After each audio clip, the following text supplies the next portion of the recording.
That's good for us. Okay, let's get in a fight. Yeah. Everybody hit somebody! Let's do it! Let's do it! Disrespect your surroundings. Disrespect your Are we surroundings. live? Yeah, we've been live for a bit. Oh, that's awesome. All right. Anybody want to give a recap of last time? Sure can. Only if you held a gun to my head. All right. I'm pretty sure I kind of remember mostly what happened. Y'all finished up you had retrieved the artifact for the Tritons, and you had returned it to Tritonia. But upon getting there, you guys realized that the Tritonians that were left in the city were under the control of some sort of mind control creature, which ended up being an illithid or a mind flayer. After defeating them and breaking the hold on them, they suggested that they managed to enter through the plane of water through some sort of alternate route that the Guardians were not aware of, and so therefore were not protecting. After ensuring that they could secure this breach, now that they knew about it, you ultimately decided to leave the staff piece that you had retrieved with them, and go off in search of additional answers about the various planes, how these beings may be traversing them, and they had suggested that there was an individual that they knew that resided further to the north, where you could go find.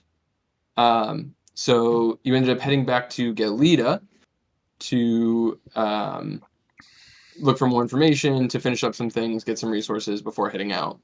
You all were able to successfully access the restricted archives at the Xenia Academy in Gel Lida.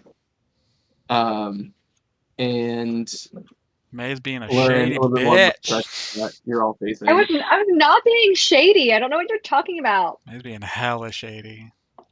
Yeah. Wild shady.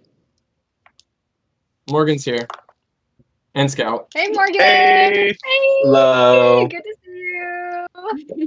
You want to say hi? Oh, hey, Scout. And Oh so my did Scout. god. I just see ears flopping. Scout just gets so crazy excited as soon as Morgan gets home. It's ridiculous. Is it though? Yeah, so you guys accessed the academy in Gel Lida, and you ended up finding out a little bit more about various things you guys, the threats you guys were facing. Ziggy, however, was unable to find anything more about this name, the Novaborn, that he heard of during the fight with the Illithids in Tritonia, or why they may have wanted him. Finishing up your business at the academy, I believe you all were looking at heading north to seek some answers from the individual that the Tritons I told you about. I think that's where we left off. You guys had left the academy, and I think you had returned actually to the Inn of the Visionaries, if I'm not mistaken, to sleep for the night. Kami and we didn't go to the academy. Did we make it to the Inn of the Visionaries, or were we still? Oh, that's right. You all, you all went to speak with your order, correct? Order. Yep. Yes, that's right. Spoke with them about a few things. And Kami had a moment of reflection after some things that he'd been going through as well at the temple. But yes, I believe you all ended up convening at the inn, and I think you all had taken a long rest there, if I'm not mistaken. Yes. So. Yeah. And I think that's ultimately where we left off. Okay. And I think Ziggy was also doing a yoga class. Ziggy Always. is generally just got a standing yoga Ziggy's class. always doing the yoga. If and when he is there, yeah.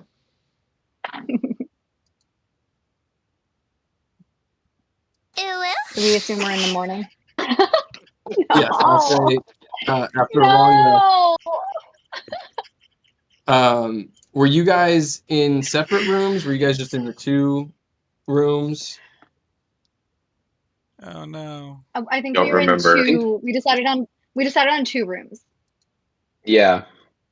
Particularly because I think we had mentioned that we were worried someone was going to get stabbed and their name carved in their arm again. Yeah. So we decided funny enough, to bunk up.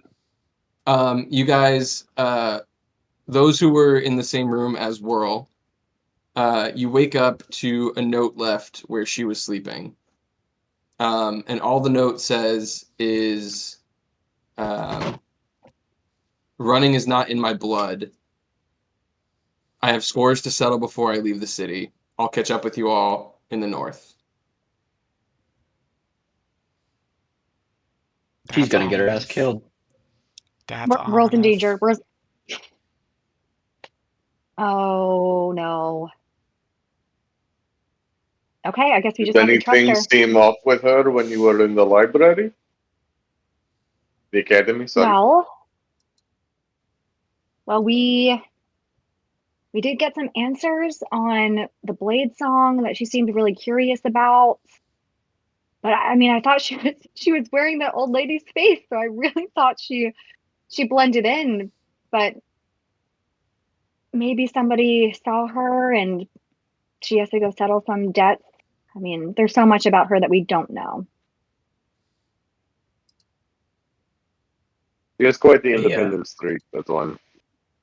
I think it's wise that whatever mess she's tangled up in, at least she's leaving us out of it for the time being. So, at least in the brief time that we've known her, I don't. I fear for whomever she has her angst against. Are we certain she'll be able to find us when her business is settled? Yes, because I will give her or leave at the inn this, and I'll take that bead. I think I have the bracelet that the bead rolls to the rest of the bracelet. And I'll pick off one of the beads and hold it up. She remembers when we got this, and she's smart enough. This will lead her to us, Good thinking. or at least to me. So stick with me. Well, That you're like trying to be like, yeah. Yeah, as you bring it to the front desk, you see one of the workers, not Terrell, but they assure you that they'll be able to pass it on to her when she returns. And they grab a little jar, put it in the jar, and then kind of like screw the top on the jar. And you watch as the bead, once it's in the jar, kind of rolls around for a moment before rolling to the side of the jar that's closest to you. An impressive little gadget. Where did we get that again? It's no ice dragon bracers, but it's useful. This is true. I won't argue with you there. So, Zaire, you want to stay with us? Like we're one unit now. We're friends. Were we not before? I don't. Well, Ziggy, yeah. I turned it. I'm looking at Kami. It's clear that my order would like for me to follow up on this, and after speaking with them multiple times, I think it's just my duty to them that I hang out with you guys for just a little bit longer, and we kind of see this through. Yeah. Very noble of you. Yeah, See, made no, friends come in all different shapes and sizes.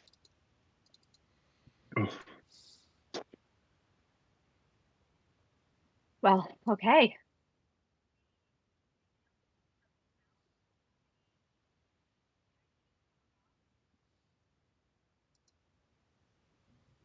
I don't personally know. I need potions. Look at the map. Look at the map. The map. Oh no, we talked about this. We came up with this plan. Oh yeah, aren't we going to we're gonna see? sail. We're gonna sail. No, we're taking the highway. The Right? No? highway to bog. I thought we were sailing. I don't know how he would sail up there though. The pirate. I thought we said, we were like, yeah, it's really far. We're going to sail, but let us stop in Gel Lida first, and then we'll meet you at the port. But maybe I'm just, like, imagining that in my head. I'm fine with taking the I thought- highway. I thought we were taking the highway up and then cutting east across the Midlands. That's what I thought. Okay, cool. That works. That works. Just making sure. I guess time to hit that. Well, okay, so We're on the Kami, you've highway to I bog. am bummed we won't be able I to meet the assume- captain again, though. Maybe we should. Kami, I assume you've traveled these highways frequently. What is there anything we need to make this journey faster or safer? Nothing that you wouldn't typically use for land travel. Some speeds, supplies. The highway's a Thought good we road. were- You can move pretty quickly. I thought we were done with the whole horses. You could always walk beside. Or fly, my dude. Yeah. Okay, we'll see. Well, fly, my dude. Feels weird when I say it. I don't like it.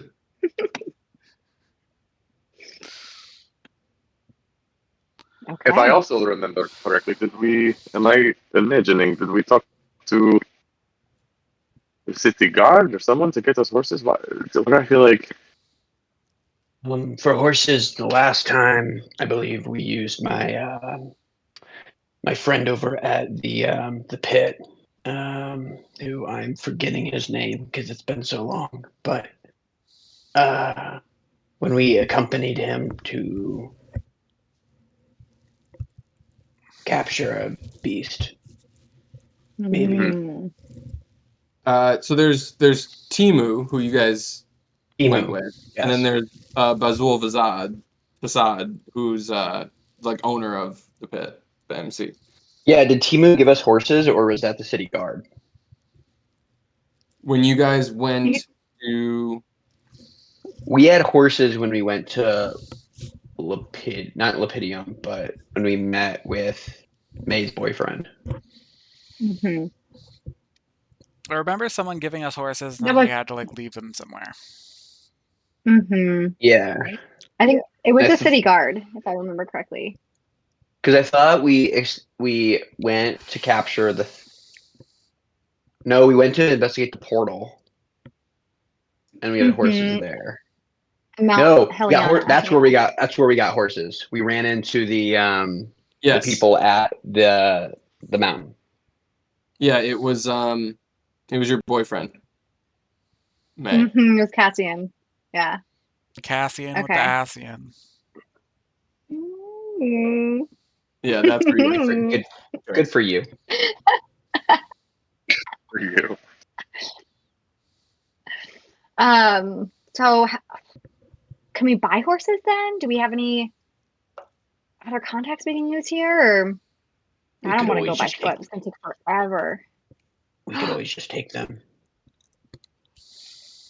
Steal them. and borrow them. Will you bring They're them? animals anyway. I think World's rubbing They'll off find on their you, way- my guy. Oh, that's big talk coming from a fellow animal, huh? They're finding their way back. Fellow animal, be careful with your words. We're I don't all know, I would have thought animals. I would have thought the turkey man would have been sensitive to the plight of other animals, but Like, if anything, I would be rescuing them. Bruh. So there is the Wanderer's Fortune, which would probably have horses for sale, as it's kind of like the Adventurers Guild here in town. You could go probably outside of town,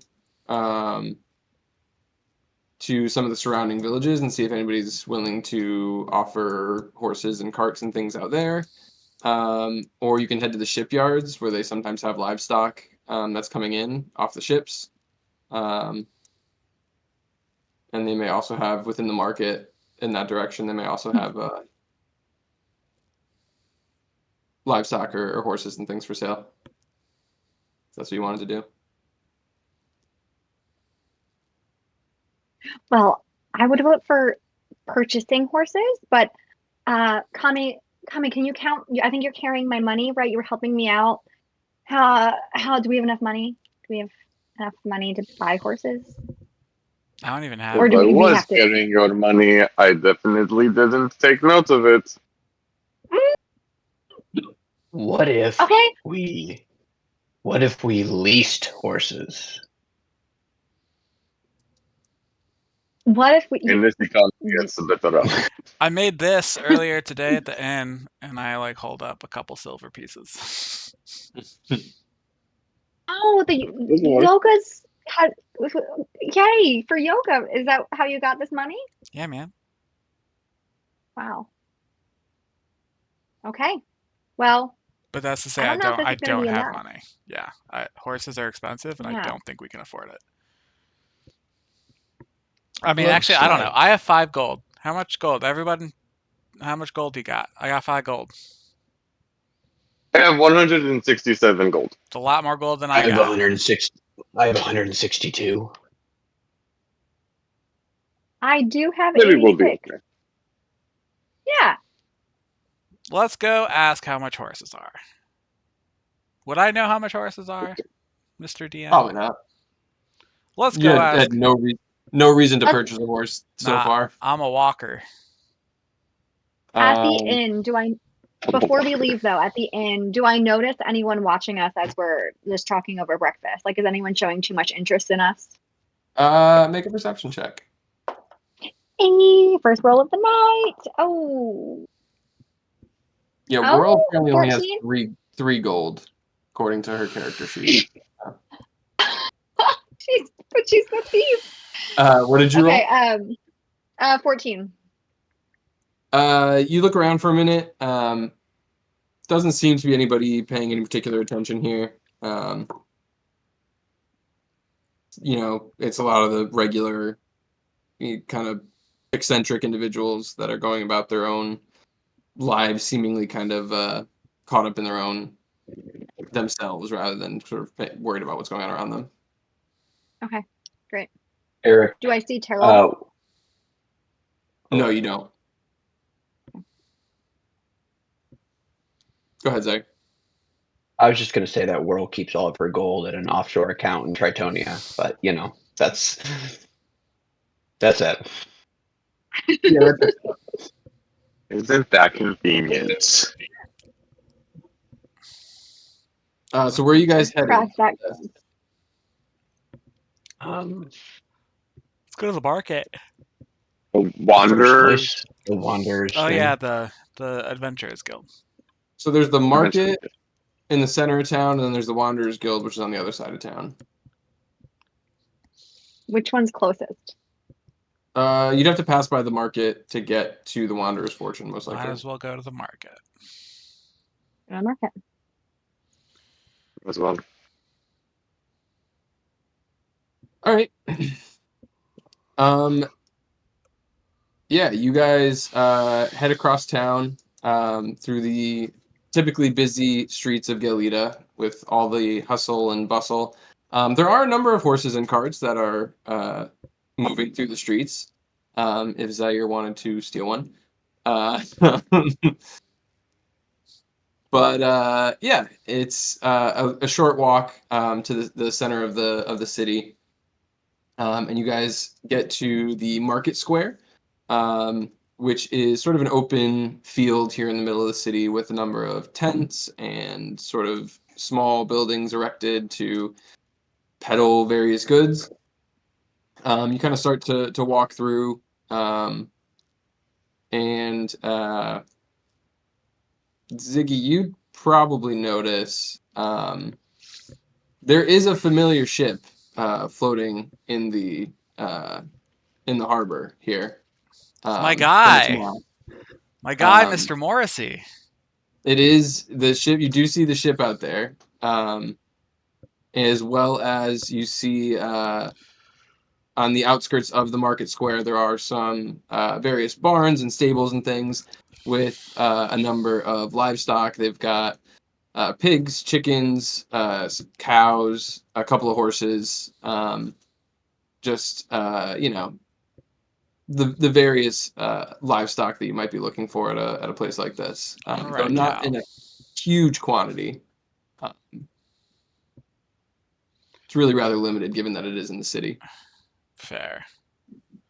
I want to go up to the guy with the horses and be like, "Yo, my dude, how much for a horse?" Is for one horse, 75 gold pieces. Whew. How much for 2 horses? 60 gold pieces? That would be cheaper than one horse. It's called a deal, my guy. Do you mean 60 gold pieces each? No, but that's better than 75 gold pieces each. For 2 horses, I could do it for 145 gold pieces. Thanks. Bye. I walk. I walk. That 144? I walk away. didn't sound like a deal. That doesn't sound like a deal to me. No, Uh, hardly. Let's go to the Adventurers Guild. I'm sure that they have like a program for people who like don't necessarily need a horse but need to rent a horse. You know what I mean? What if Potentially. I well, what if I command this merchant to offer us a sale? What do you mean? What if I suggest to him with a word for us to pay less?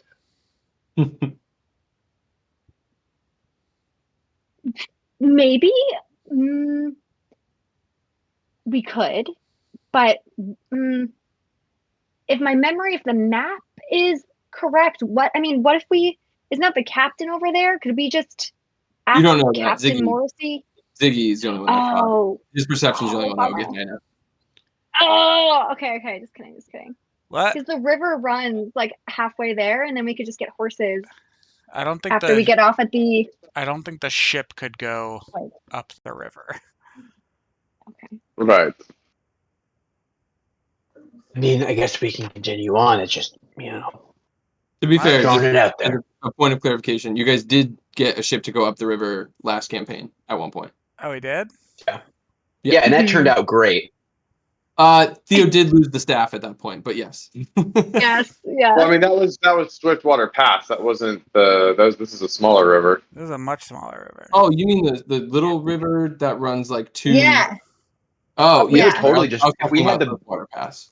if we had the big ship, we would go up Stiffwater Pass and then take a left up at the ruins of Arvist, and we were right there. Well, I don't think the ship could get past the bridge. Is it a drawbridge? And plus, and we'd have to traverse all the way across the entire part of this continent to get there.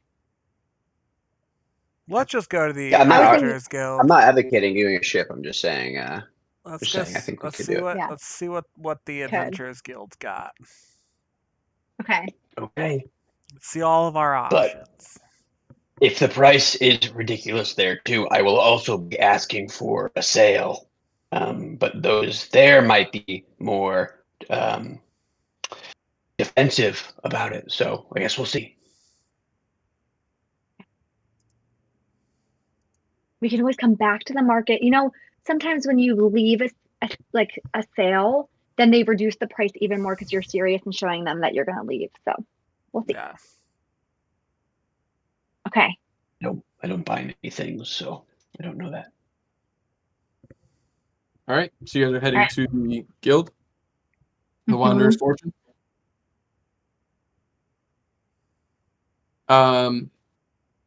Yeah, you head through town, past the Reaper's Playground that you've become somewhat familiar with during your time here in the city. And at the Wanderer's Fortune, it's kind of like a tavern-esque building.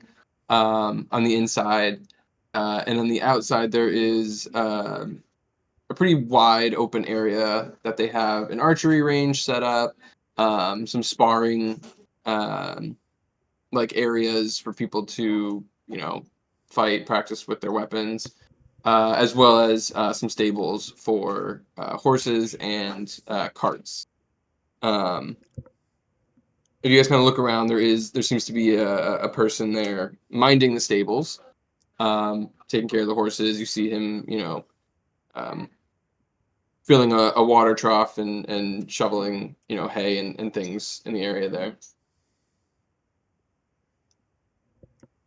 Hey, my guy. He turns to look at you. He kind of seems taken aback for a minute, looking at you, Ziggy. He says, "Yes. What can I do for you?" We are adventurers, and you guys are the Adventurers Guild, and we need horses. And you could give them to us? Are you all members of the guild? Yes. Do you have your badges? No. We lost them in the water. We were just in the And edge then of we the lost water. them in an adventure. Make a Yeah. deception, Mhm. Ziggy.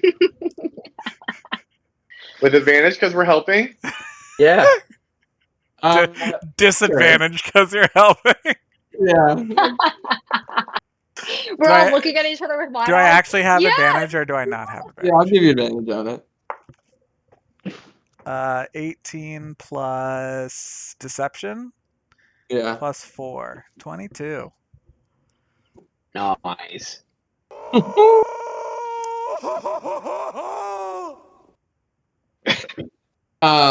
It will? He kind of looks at you. He says, what was your initiation task?" Do any of us, or do I know, or I have will. I heard of an initiation task? I'll say, I can't Yeah. tell you that, my guy. You're gonna say that you can't tell him? Yeah. Can I do? I would like to detect thoughts to see if I could get any insights into what an initiation test could be. Oh. Okay. Let me see here. I always have to double check what the heck that box is going to get here. Dogs, please go away.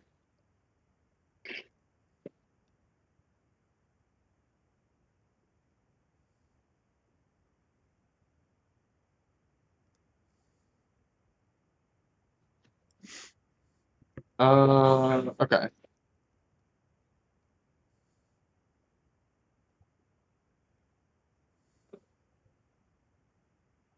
And then So May's gonna ask.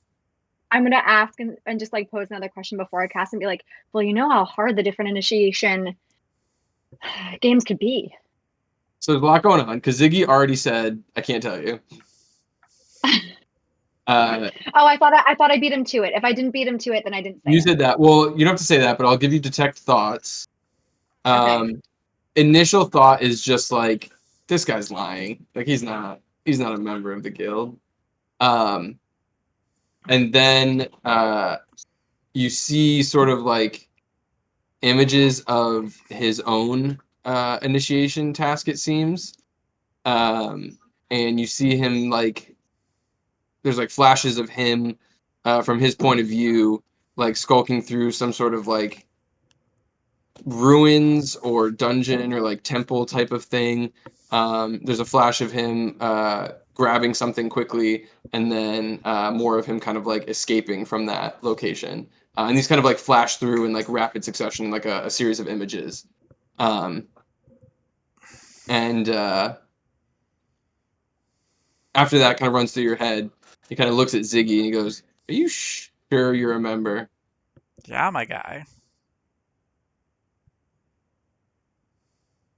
He I says, cast sending to Ziggy, and I just tell Ziggy what I saw for him to just spitball if he wants to. Ziggy, if you want it, you have that information.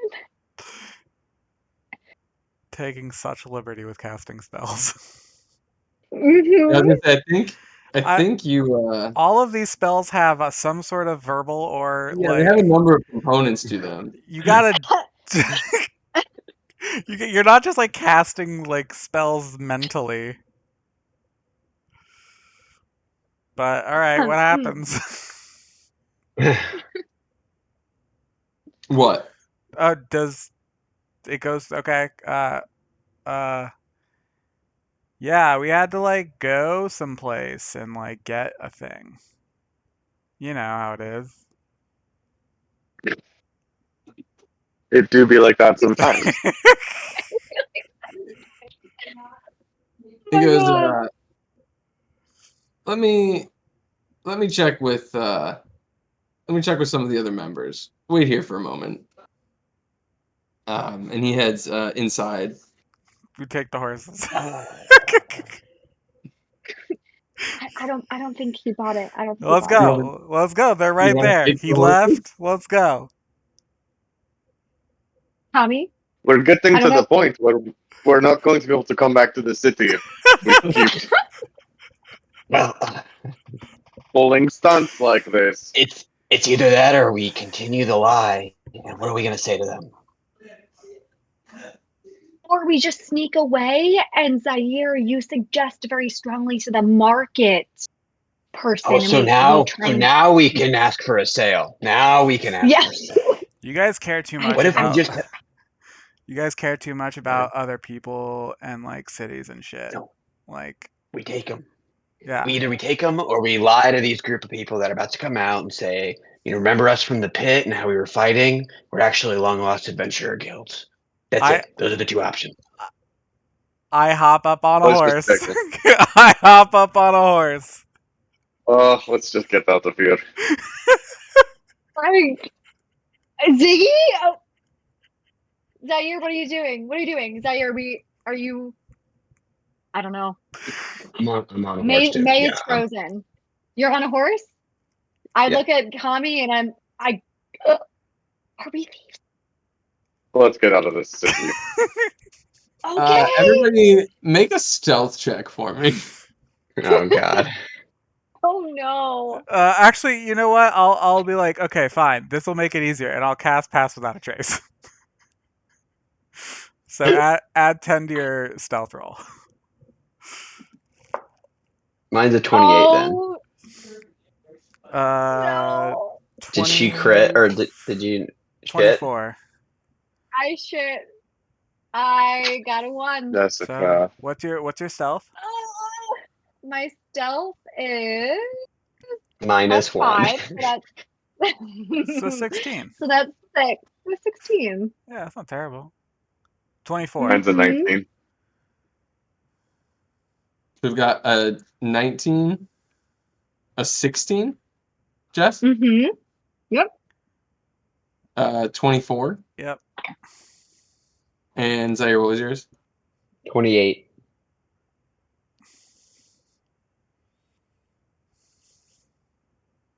All right. What kind of an all right was that, DM? I know.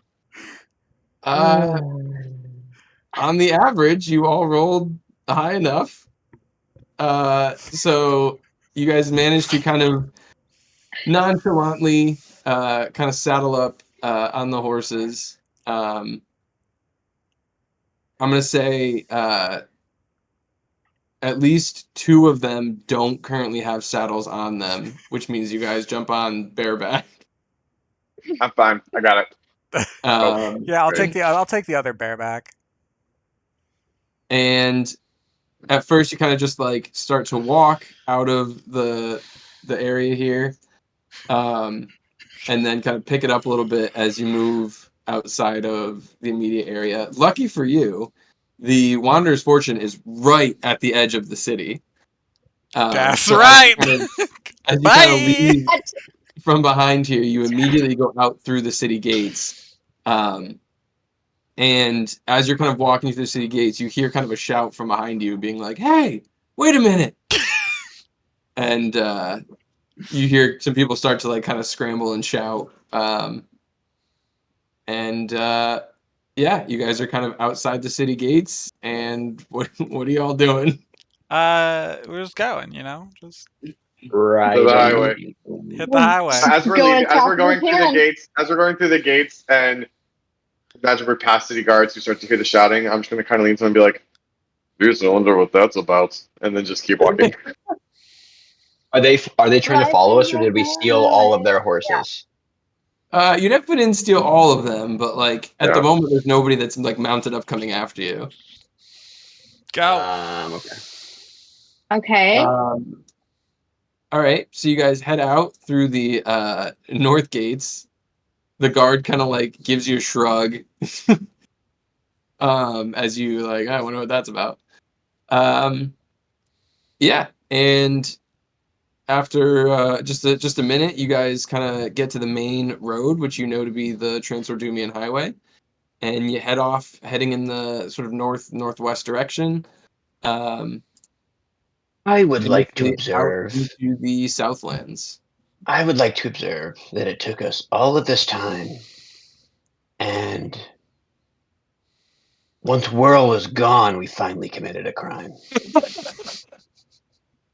And it's It just is an one astute crime. observation. She's gonna be so mad at you. He's so mad.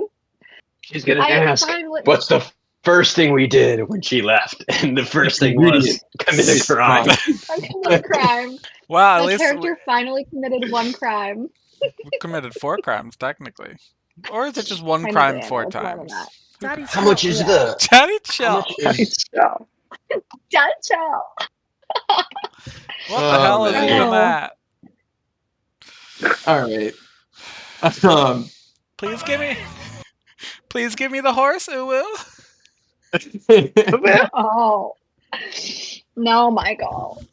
No, baby. That's my God. Okay, so no one is following us still. We're just booking it. Once you guys get out to the highway, it kind of opens up, and at the moment, it seems like there is not somebody following you. Just nothing but us in the open road. Pretty much. Feels good. The pioneers used to ride these babies for miles. Miles. Oh man. Oh boy. Okay, Yeah, we let's try to go. make some good Murder time. hobos. We didn't murder nobody. Not yet. Yeah, no. It's always how it starts.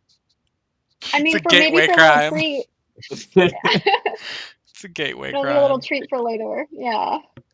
If Little Whirl were crime. here, it would be for a little treat. But Little Whirl's crime not is a here. treat. Also, like, is it a Yeah. crime? Because, like, I feel like beings should not belong to other beings.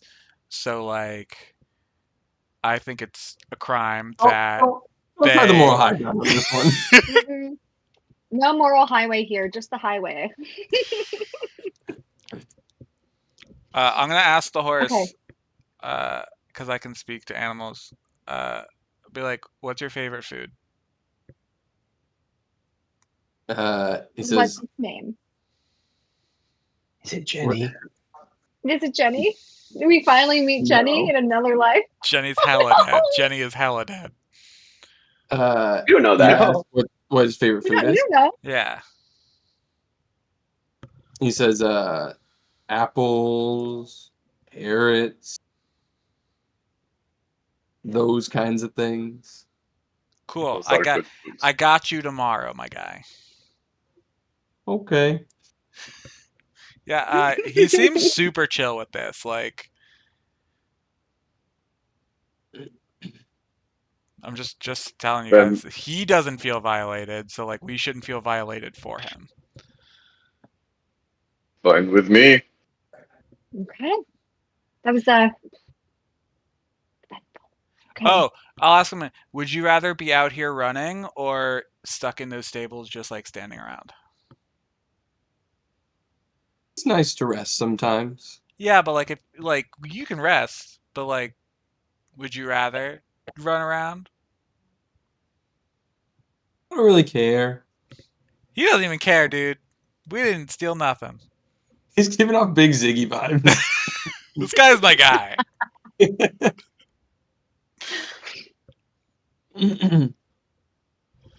Okay. All right. So as you guys set out on the highway, who is going to keep watch for you all? I will. I'll be one of the peoples. So we got one in front. We'll do one in back. Somebody else wants the other one. I have very low perception, so it's I'm just I'll take enjoying the it. It'll be ride. fine. I'll watch. Okay. Perception Mhm. checks from Ziggy and May. 13 plus perception is 8, so 21. 19 21. total. You stupid. 21, and what was yours, May? 19. Okay. No, 19. So, first day of riding, you guys make it most of the way through the Southlands. And along the way, there's not much trouble. The highway, as Kami kind of knows, is one of the safer ways to travel overland here in the West. As you get a little further north, like past the plains and up into the Midlands, it does get a bit more dangerous as you approach sort of the edge of the Firefall Mountains and Kalumia. But so far down here, there's not too much to worry about. You guys pass a number of sort of larger carts that seem to be people on their way into Gel Lida to sell or otherwise trade what they have. A couple of soldiers as you get to the outskirts of Gel Lida, sort of moving along the highway and seemingly keeping watch over everything that's going on. But as you get further into the Southlands and closer to sort of the edge of the plains a little bit, the Gel Lida soldiers that you see seem to drop off pretty steeply.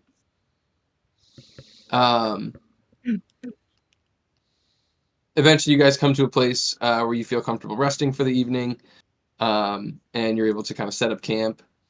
Yeah, I'll say for that day's travel, nothing kind of significant to speak of. And then, is there anything you guys want to handle during your time, sort of setting up camp and keeping watch and things like that? Anything you guys want to discuss or whatever? Otherwise, we can just skip to the sort of the next part of the trip. I want to try I'm and not gonna. find some apples Mm. Okay. or Mhm. carrots for the Um, horsies. Make a survival check for me. Got you. Woohoo! 19 plus 8, 27. All right. Ooh. Bruh, I'm used to being Um, out here. Remember that episode of New Girl where they go out for Thanksgiving and they have to like forage, but they come back with like an Yes. actual avocado with the sticker on it? Yeah. That's basically what Ziggy does. You go out and you come back with like a bunch of like these sort of. I mean, they're not fancy, they're grown in the forest and things, but apples, berries that you know to be safe to eat, a whole bunch of different herbs and things, some like root vegetables that you found growing, and yeah, you come back with just a whole armload of whatever you can carry from the forest. Hell yeah. Yo, Higgy, my guy. And I'm going to toss the horse an apple. He kind of just like it kind of hits him in the side of the nose a little bit, and then he kind of looks down, and then he bends Aw. down and eats it. Good May's catch. gonna He's not walk so good over at and take catching some of the things. food. Oh. May's gonna walk over, grab some of the food, and then feed her own horse Okay. as well. Yeah, they eat pretty readily, as well as sort of when they're just standing around, they'll eat whatever undergrowth there is around, and just kind of chewing on whatever they got over there. Kind of chewing. So, okay. Anything else you guys want to handle during your time at camp?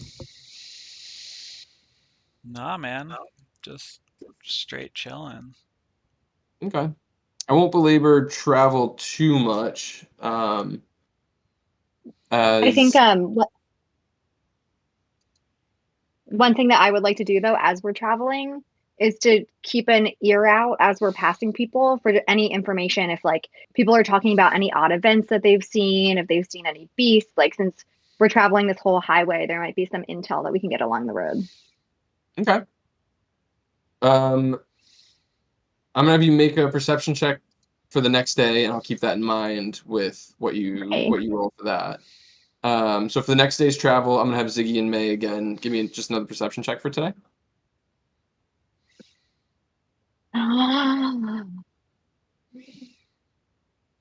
Damn, That is Jess! exactly what you think it is. That's out of 3 How? rolls, 2 have been natural ones. And it's a natural one. Ew!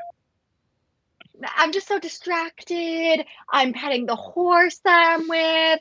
I'm just like, ooh, everything is so cool and beautiful. I haven't. It's been, I'm reminiscing on how Kami and I met when we were on the highway, and just how far we've come. And yep, that's a Somebody total comes up of to you and 7. says, "Stop daydreaming. Pay attention." Oh no! Oh, it's been happening more often. No. All right, so May, as you don't really catch much of anything that people are saying. You remember, like, at one point, you're like, oh crap, I meant to be, like, listening in.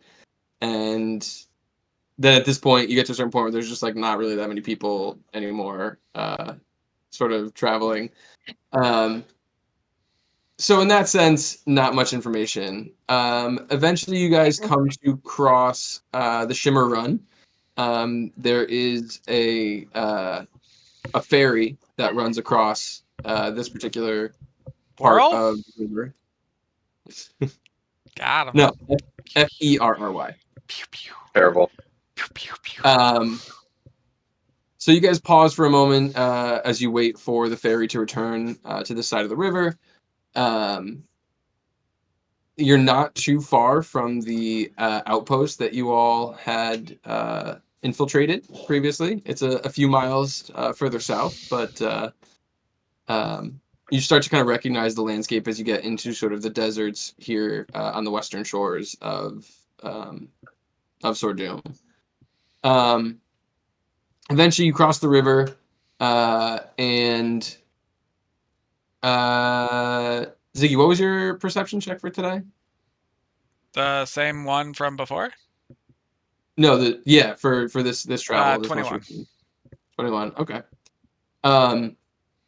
You do clock the ferry captain,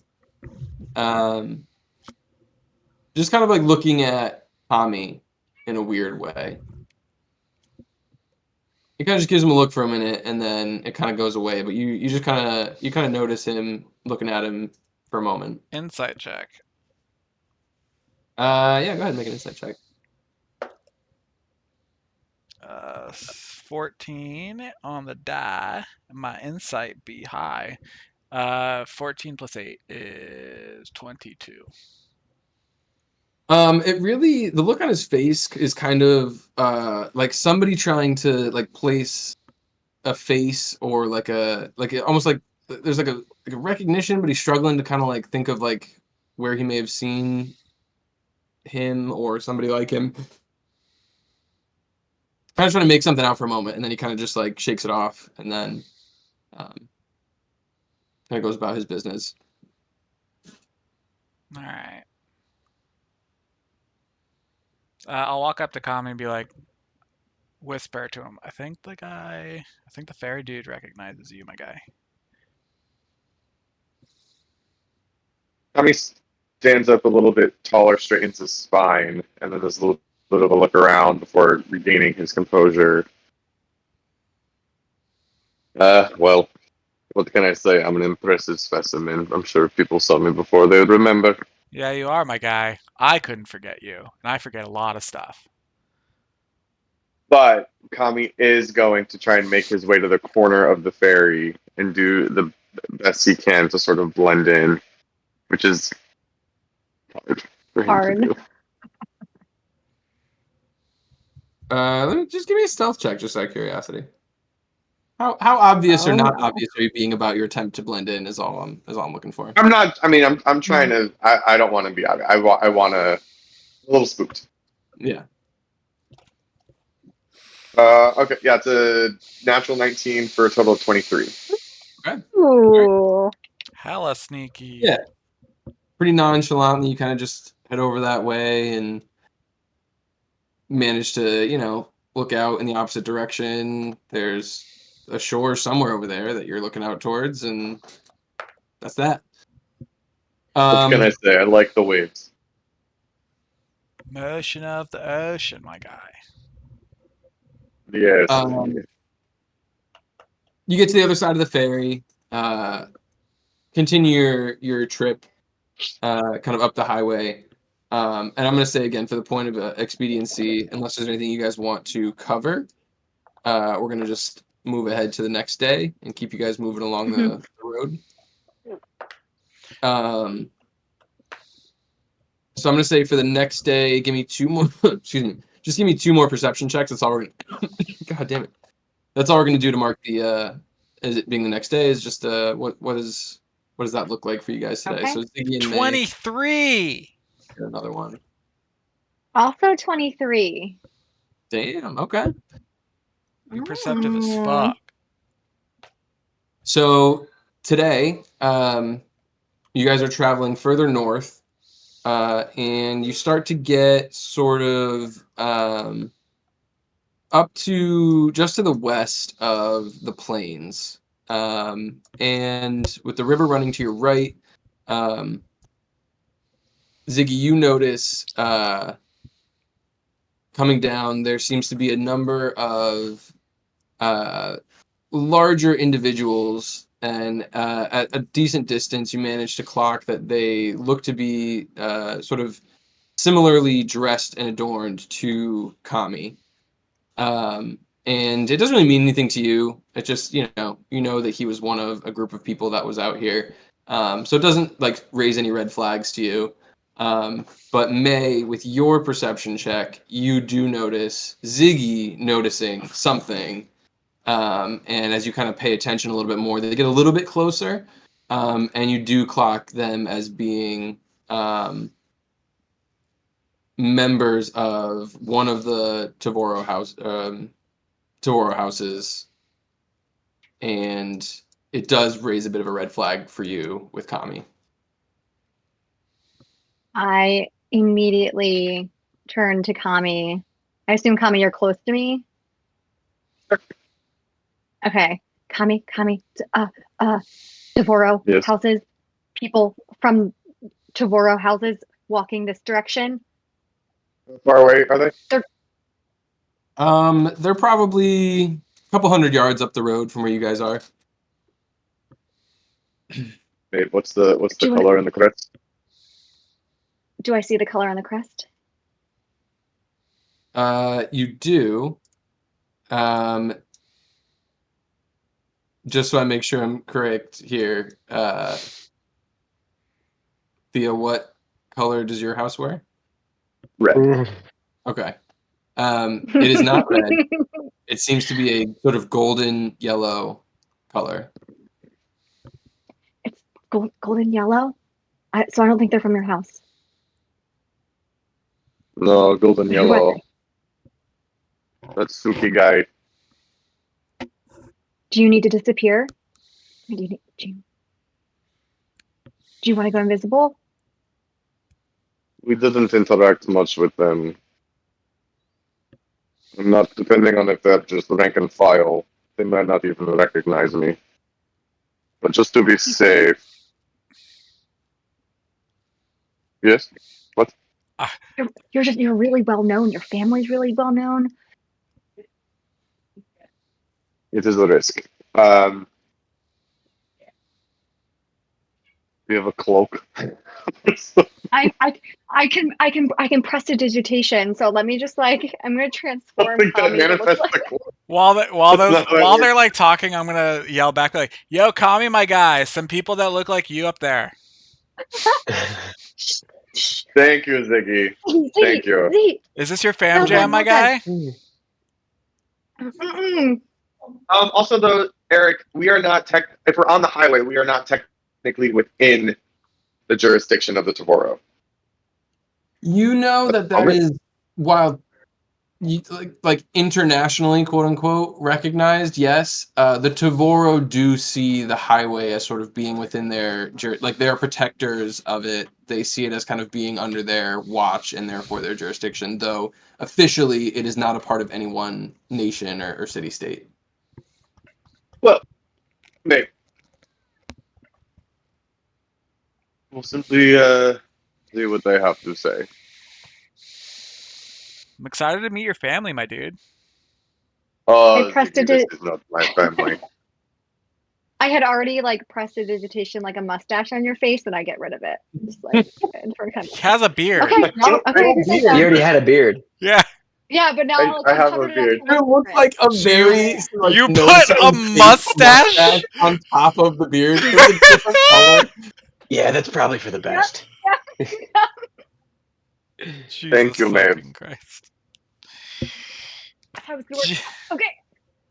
Jesus Thordoom Christ. The image of Oh, that is boy. just really, really funny to me. Okay, scratch it. Ah, that's okay. I Whew. mean, That do you want to was be just really fast work. I got it. Do you want to be invisible, or do you want to confront your demons? Who says I have any demons? However many with the last however many weeks we've been spending traveling together. I'm a complete and well put together man, Zaire. I don't know what you're getting at. Let's go. All right, so you guys continue down the path, and this group of about four pretty well armed warriors. Would you call them Tova Bros? No, Bruh. one of them does actually appear. One of them appears to be female. Tova Bras. Oh, Daddy, chill. What the hell is even that? So you continue down the road, and they get to within sort of speaking distance. And as they're approaching, they kind of take note of you all, and Tommy, with you riding kind of further towards the back with May. There's a brief, moment where they pass by you, and they sort of take notice of you. And they're on foot; they're not on horseback. So they kind of look up at you riding on the back of the horse, and one of them they kind of keep walking, but one of them kind of turns, and he says, "Skin's blade." That is me, yes. What are you doing traveling with them? They are my wards for this transit. They have hired you? Not them in particular, but someone very important, and they are very important to this client. You are House Gavar, yes? Indeed. Son of whom? Wait, I don't remember. Wait, I gotta pull up my sheet. I don't remember. character sheet. Who is your mother? Backstory. I am your father. A few moments later. No!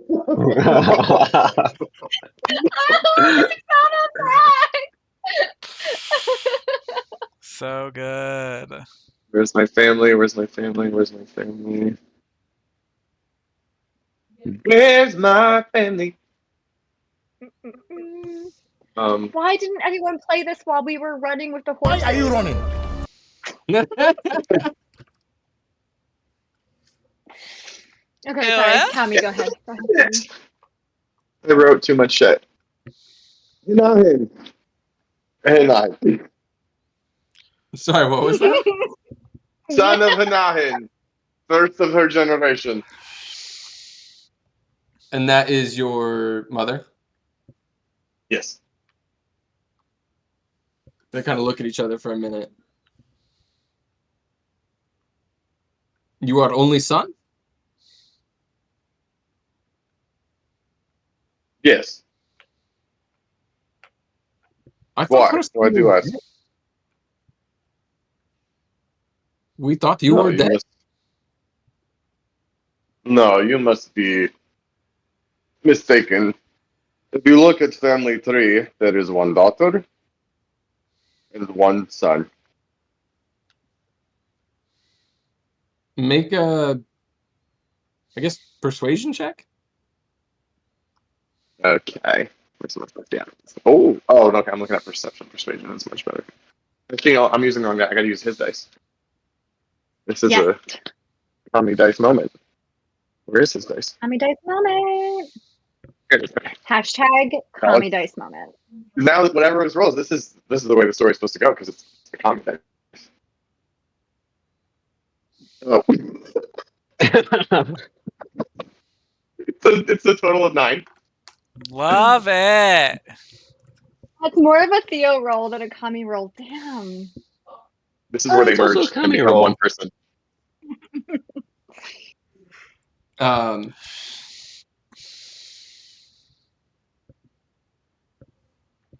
They kind of, again, kind of look towards each other. He says, well,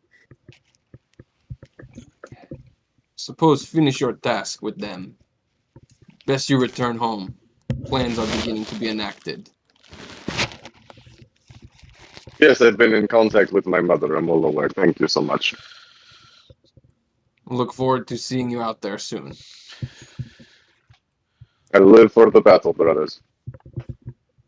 They kind of give you a sort of a little salute and continue walking. Live for the the other way. battle, my guys. The one of them kind of gives a almost like disgusted a little bit sneer at you saying that to him, and then just keeps walking. What's that supposed to be? May sneers right back. I don't know if light a light sneer. Sneer light.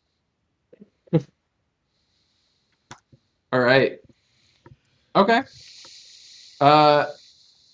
So with that kind of behind you guys, Kami, you find yourself tense, probably at least for the rest of the day as you're walking on. Yep. But eventually you guys come to rest, probably close to the shores of Shorgatai Lake, which you know to be sort of at the northwest corner of the plains, where it intersects with the Midlands, borders the Midlands. And after another evening's rest at camp, Tommy, you know that as you start to move north of the lake, that's really where travel starts to get a little bit more dangerous. You get into the Midlands with some of the Dragonborn clans who've kind of fallen to, maybe one side or the other. And now there's even whispers of some of them joining this new sort of movement that they've called the Primal Reckoning. And you're also passing closer to the Firefall Mountains, which lead to Kalumia, which is sort of the Parvori stronghold here on the continent. So as you get kind of north of this point, you know that it does get a little bit more dangerous to travel. We should use a bit more caution from here on out. It gets the footing gets a little bit more treacherous. I'll just say that much. And with that in mind, let me get the day's checks from Ziggy. You don't even know. You don't even know what I'm capable of. Should I roll a different dice? Oh, that one's not as good. No. Yeah. No. Well, shit. Okay. 16. I'm rolling a different die. Is it 16 for you, Ziggy? Yeah, that's pretty bad. Damn. I rolled an 8. That's a 13. All right. At some point while we're on the road today, I want to have a conversation with Kami. It starts out, you guys are kind of moving up north along the shores of the Shorgatai. And yeah, you got some time as you're walking if you want. I'll just say like on the horses, so like I think everybody could probably overhear it depending on how close we are together. But I'll say, Kami, about yesterday. Whatever you're running from, you can't run forever. Trust me, I have tried. It doesn't work. You don't even run, bro. You fly. Daddy, chill. I just don't even don't acknowledge it. I appreciate the sentiment. I hear what you're saying. I'm not necessarily running from anything. Okay. One thing that my order taught me was to take your duty very seriously. And I see you've done that with Maeve. We'll also ask for you to take your duty to us, but also those to who you love seriously. The barrier between life and death is very finite and permeous, but there's not much in this world that I think we can take solace in beyond our duty to ourselves and to those who we care about. You are speaking my language, Zaire. It is very similar pillars that I follow in my personal creed as well. Duty is everything to me. It's all I've ever lived for, and that is why I feel good in the work that I've been doing, especially with Maeve. I'm not running from anything. I am walking with Maeve towards the goal that she needs to accomplish to the people that she loves. And it has brought me great fulfillment. And I'm grateful to her for helping give me that purpose. You know? I do. Just making sure. Yes, well, I must say, in our time together, I've grown very fond of you as I've grown fond of Maeve. And so it does warm my heart a little bit. You would think to say this and share this with me and care enough. I know that I am off-putting to most, and I don't seek to please people. I found solace and friendship in my order and the sense of duty that I speak about, and that drives my desires sometimes irrationally and extremely. But I have really enjoyed traveling with you. Now, just speaking hypothetically, of course. If I did tell you I was indeed running from something, what was the advice you were going to share with me? How do I support you so you can run to it? Ooh. Oh, Good fucking line. what? The wind What? blows. The wind, a gust of wind just comes. I just got chills. Well, Zaire, the good news is we are already walking stride together. Onwards. Damn. That caught me off guard. I had no response ready. Bitch, you don't know me. You don't know me. Bitch, you know what I'm doing. That was really shrill. I'm so sorry. All right. So you guys continue walking for the day. And you kind of clear the shores of the Sugartai. And in the distance, you can see the rising peaks and sort of the glowing peaks of the Firefall Mountains out to the west and to the north. These are volcanoes that have been erupting continuously for hundreds of years now. And so you can see not violent eruptions, but they are continuously spewing, lava that will, fall down the sides of the mountain, cool. And so these mountains are actually like getting bigger and bigger every year. And you can kind of see them, one immediately kind of to the west of you as you're walking, and another, the bigger of the three major mountains, further to the north. And the site is kind of crazy. It's I think for May, you and Kami may have been familiar with this before. Ziggy, in your travels, you've kind of seen these maybe from a distance, but have kept your distance overall from them.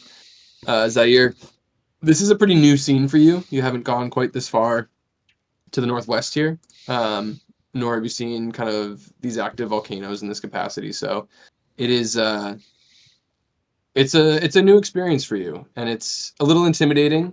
You know what lies kind of behind those mountains, the threats that exist there, and so you kind of take a minute and you walk a little slower for a minute and kind of take stock of your surroundings, and then there we go. As you guys are walking, Ziggy, you at the front,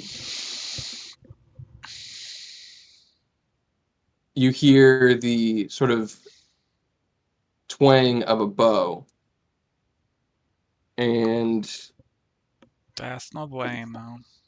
No, go, no, bueno. with a No fucking bueno. with a 19 to hit, Me? an arrow, does it hit you?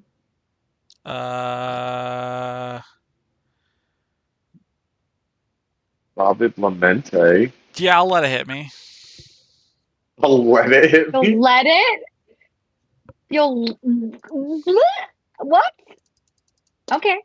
So as you guys were kind of like distracted by these mountains, these volcanoes in the distance, you didn't see this ambush that was setting up.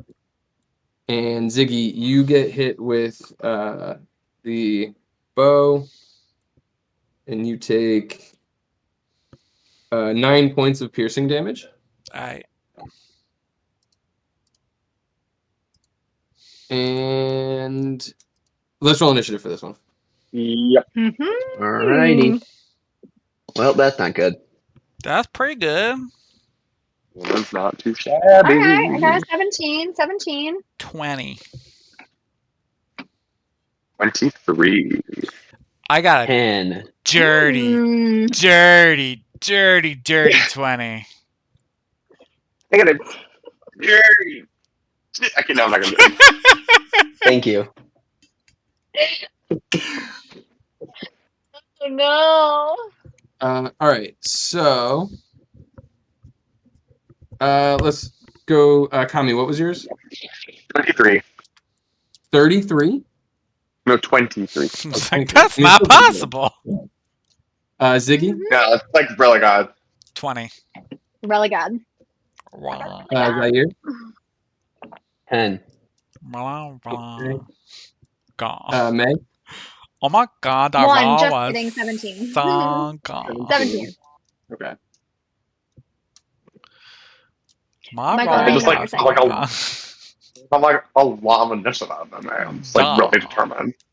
So Kami, you saw the arrow come flying from this direction, and you see standing on the other side Wait, of I the need to small listen. stream. You see an individual kind of like we're just gonna call him a stereotypical bandit, and he took a shot at Ziggy in the front. So he's the only one I can see. As you take a look around, you see another one stepping out from behind the bushes here. One more here, and those are probably the only two you can see from where you're at. Okay. Immediately gonna enter into the Kin's Fury, if I am so allowed. One. You need to. Okay. Wait. So Hold on. I meant to like run over to him first, yeah, that's fine. like right next to him.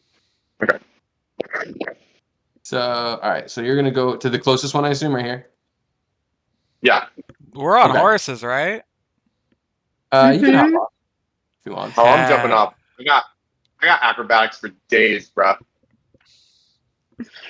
I'll say like getting off of your mount is not. Then won't cost you any movement. So I gotta roll or jump over a well, but to jump off a horse, it's no problem. So you enter the Kin's Fury, and then you need a Wisdom save, I believe, correct? Yeah, just from the one. He's the only one within 10 feet of me. Kami doesn't jump very well. It's an 11. Nope, sorry, 12. That was good, Michael. I appreciated No. it. It was really good. No, sir. No, sir. Okay, so he's frightened. Is that right? He's frightened. He can't take reactions until their next turn. Yes. Got it. Yes. Well, he's a little scared. Oh, he's scarred. He's scared. And then I'm gonna roll to attack. Clickety clackety, I roll to attackity. Wait, I roll to attack. That's a hell no. That's Oh a 4 plus no! 9. 13 to hit. Oh. It does miss. Wait, I have a 2 attack now because I'm level 8. That's what a barbarian would do when he gets a second attack. You better run! Alright. Hey! Second attack is 9 plus 9, 18. 18 does hit. Okay, and then that's gonna be a 10 plus 6, 16 slashing damage. Whew. All right. 16 on this guy. And as you kind of hit him, and as you kind of see the fear set in after Yaniz's appearance, you see kind of like his eyes go wide, and he kind of like falls back after getting hit a little bit. And he goes, they have a Kalistar with them! Run! I'm gonna bend over him on the ground. I'm just gonna say, again, with my voice and Yaniza's voice coming out of my mouth, too late. Yeah, he's kind of like stumbling back a little bit, like clutching the wound from the glaive, and he's very scared at the moment. Okay. Ziggy, you're up. Yeah. How fast does my horse move? And also, how does like movement on horse work? It's just like mounted combat when you guys were riding the dolphins and things. So, your movement speed is the mount's movement speed, and hang on, sorry. Let me see if I can find a riding horse. There it is.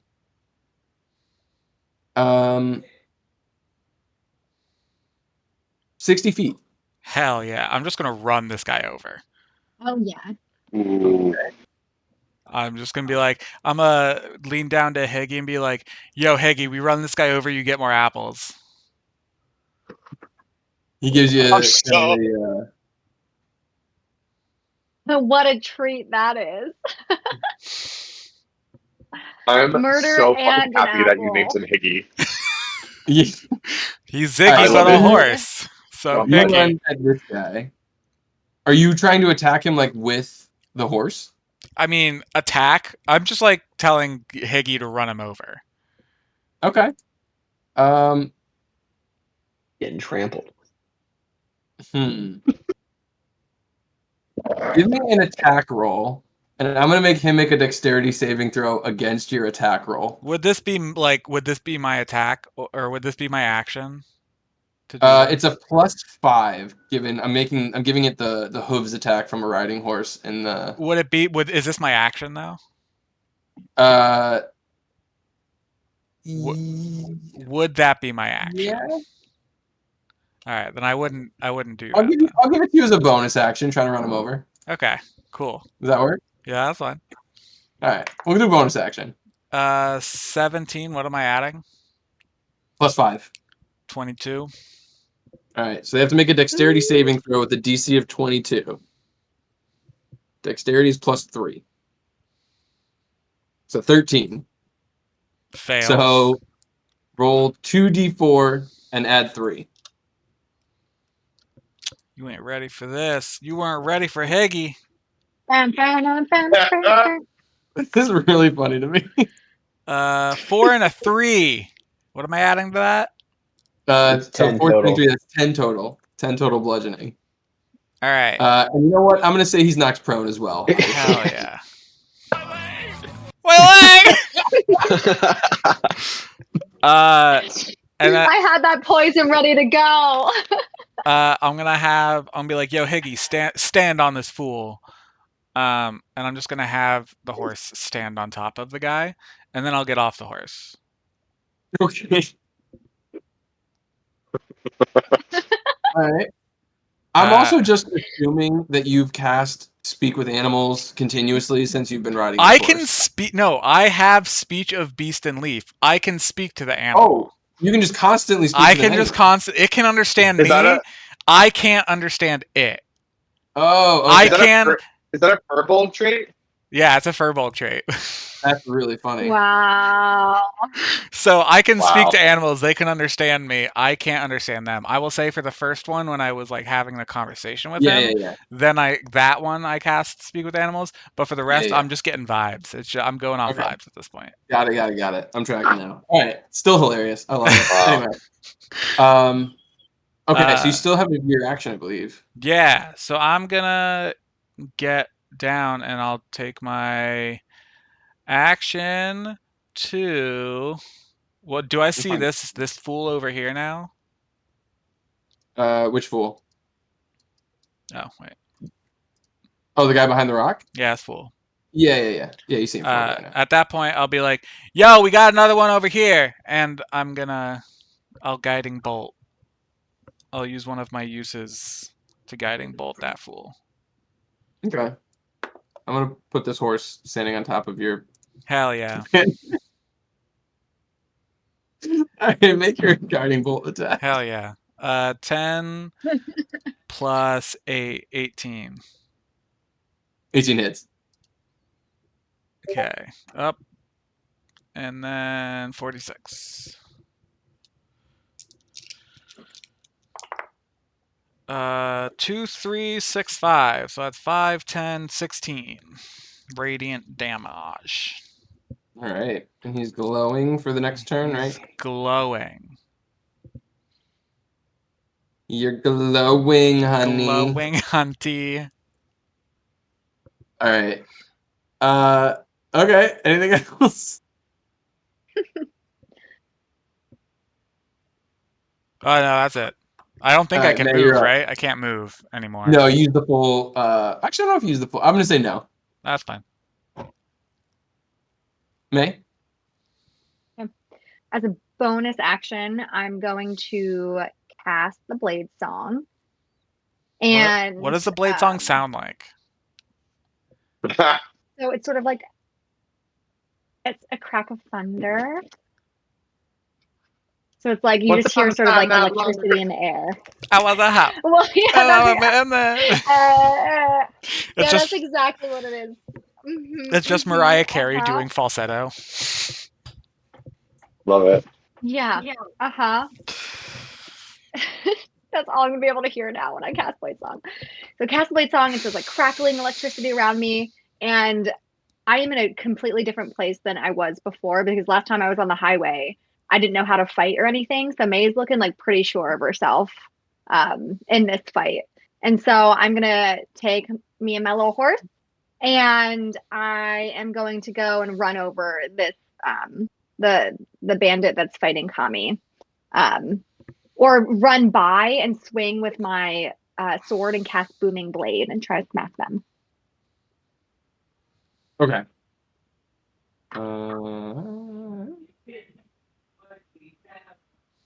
Okay, gotcha. Yeah. So as you run past, you have advantage against the bandit because he is smaller than you, than your mount, and you're attacking from above. So I'm gonna give you advantage on that attack, and go ahead and make your attack roll with it. That's a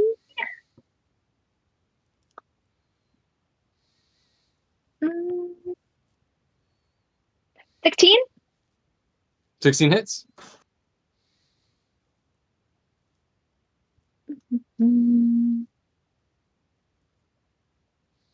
All right. 4 and 8 for damage. All right, so 12 total. For damage? 12 total, you said? No, just 8. Oh, I thought you said 4 and 8. No, just 8. Got 8.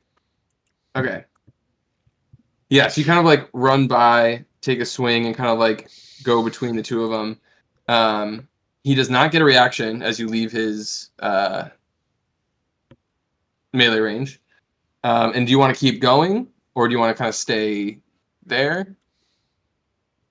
I'm going to keep going because I know that if he willingly moves or they willingly move, then they take more thunder damage. So I'm going to try to get closer to the other bandit that I can see within range. Okay. You can make it like up to his melee range if you want with your movement. I'm pretty sure. Yeah. Yeah. Okay. I'll do that.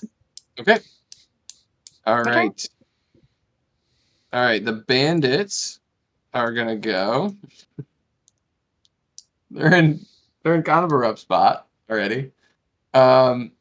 This one next to Kami is going to immediately try and like scramble up this little kind of cliff hill thing behind him. So that is okay. One, he moves, so that's going to be Booming Blade, I believe, correct? Yep. I'll roll for that.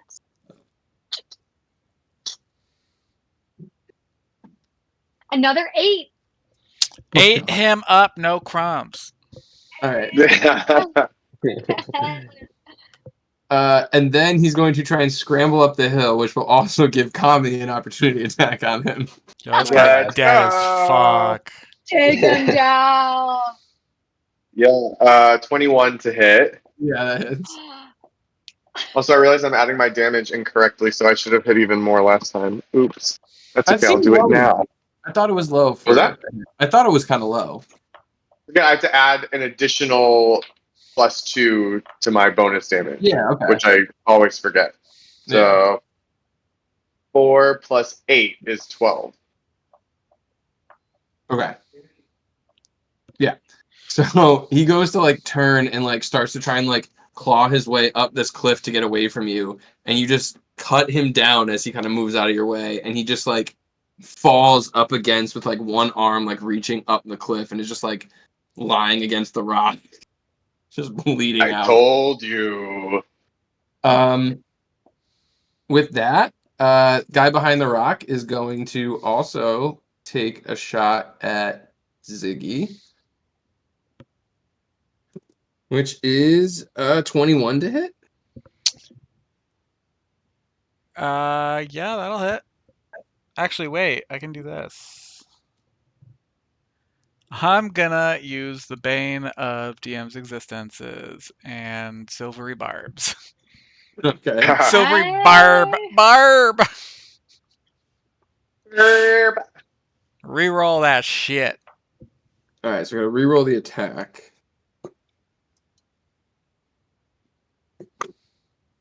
That's a natural one. That's right. So he goes to shoot at you, and the arrow actually like flies behind you and strikes his partner who is on the ground. And he takes 4 points of piercing damage. Sucks to suck, my guy. Oh. Oopsie doopsie poopsie. On a natural one, yeah, I'll give him that one. All right. And then I'm gonna say I can see Kami, so I'm gonna say Kami gets advantage on his next attack roll. Okay. This guy fucking misses, and he is immediately going to run away.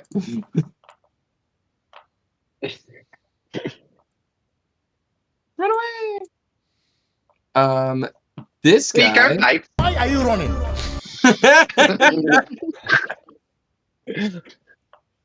This guy's going to make.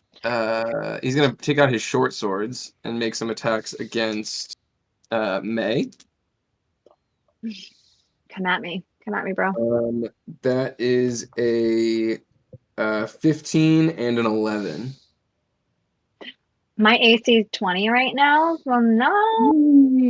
All right, so he is going to also miss, and then he's going to turn and run away as well. Feeling like they've drastically misjudged their quarry. You get an opportunity to attack against him if you'd like, May. I'm taking it. So it's just a regular melee attack. All right, that's a 21 to hit. That hits. Great. And 11 damage. 11. All right, and then he is going to run up this way. This guy is, excuse me, going to take a shot at probably Zaire because he's the closest one. And that is a 10 to hit. This guy's 10? No. Yeah. I wanted him to hit. Can I let him hit me? I mean, you want to deflect missiles? I want to throw it back at him. Yeah. Go ahead and make you can make a deflect missiles roll if you'd like, yeah. Okay, cool. Because what do you need to be able to throw it back? I don't remember. It just needs to hit me. You need to reduce the damage to 0. That's what it is. No. Oh yeah. Okay. If you reduce it to below 0, you get to like throw it back. Yes, you have to roll. You roll damage first. Okay. Yeah. All right. You get to throw it back. Nah, that's what I do, honey. Well, it was 5 damage. So I can. It's already a plus 11, so 19 is my reduced damage by. That's really funny. And it's a 20. The arrow back at him is a 23 to hit. Yeah, that's. No. It's gonna be 10 damage. All right, so you throw it back at him, which is an insane distance to throw it back at, but you do. It kind of like catches him in the shoulder, and you hear him go, "Who the fuck are these people?" We are.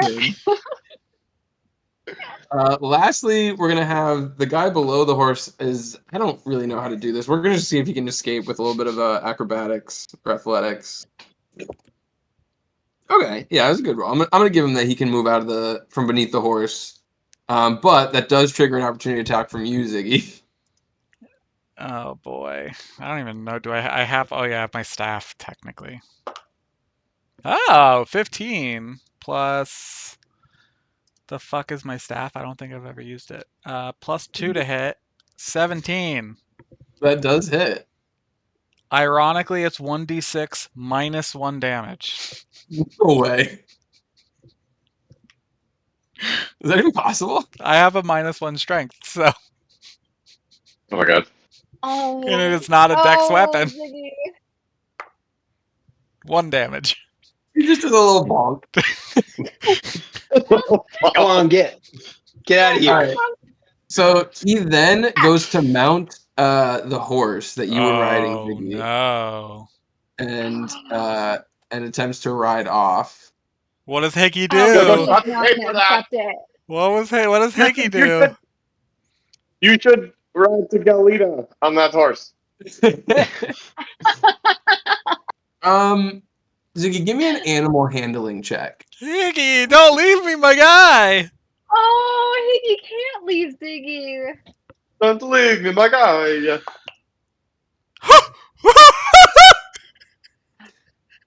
What? What was it? Nat 20.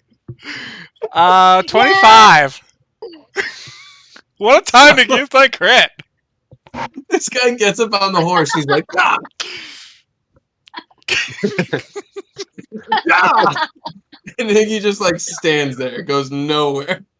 I like to think like Disney cartoon style. He turns around chewing on an apple core. I'm so happy you used your 20 for this, Ziggy. This is So perfect. good. Oh man. So he goes, even the fucking horses don't listen. He's gonna jump off and he's gonna try and run away. Does the horse get an opportunity attack? No, I'm not gonna give Higgy an attack of opportunity. Oh, but Hickey's my boy. He is gonna shoot back at you as he's running though, Ziggy. Oh, so good. That's a natural one. He somehow hits the guy at the lake. So, like, just as some insight, this was supposed to be like a bumbling band of bandits that, like, you get that like attacked you guys who are obviously much stronger than them, and I think it's hilarious that it's actually going that badly, even with the rolls. So he misses you horribly. Like he shoots, it goes off the rock back here. He goes, and he's just trying to run away. Zahir, it's now your turn. Kind of look around. Are they all just running away? Pretty much, yeah. One of them's dead. So that one's 65. The other two are both within 60 feet of you. Okay, let's go over to the guy by the river. And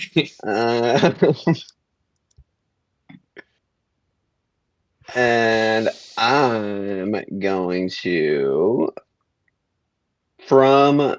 I want to like as I'm riding, just kind of like hop off the horse, float down on with my wings, and just like talon attack him.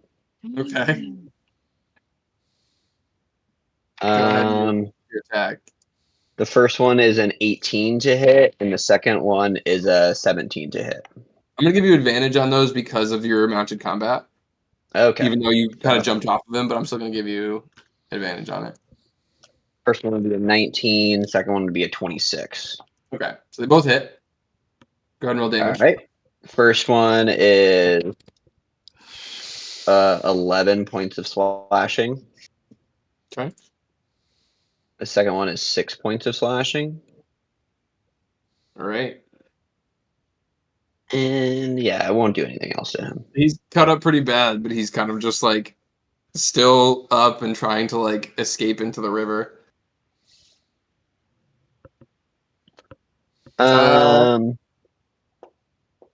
Okay, sure. I'll let him escape. All right, Kami?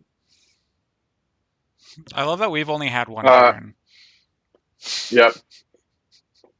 Seeing that there's really not much of a threat left, Kami's gonna kind of take a step away from the guy who's bled out, slumped over on the wall, and just saunter back to the main road, take a cloth, and just start to wipe some of the blood off of Connell. All right. That's it.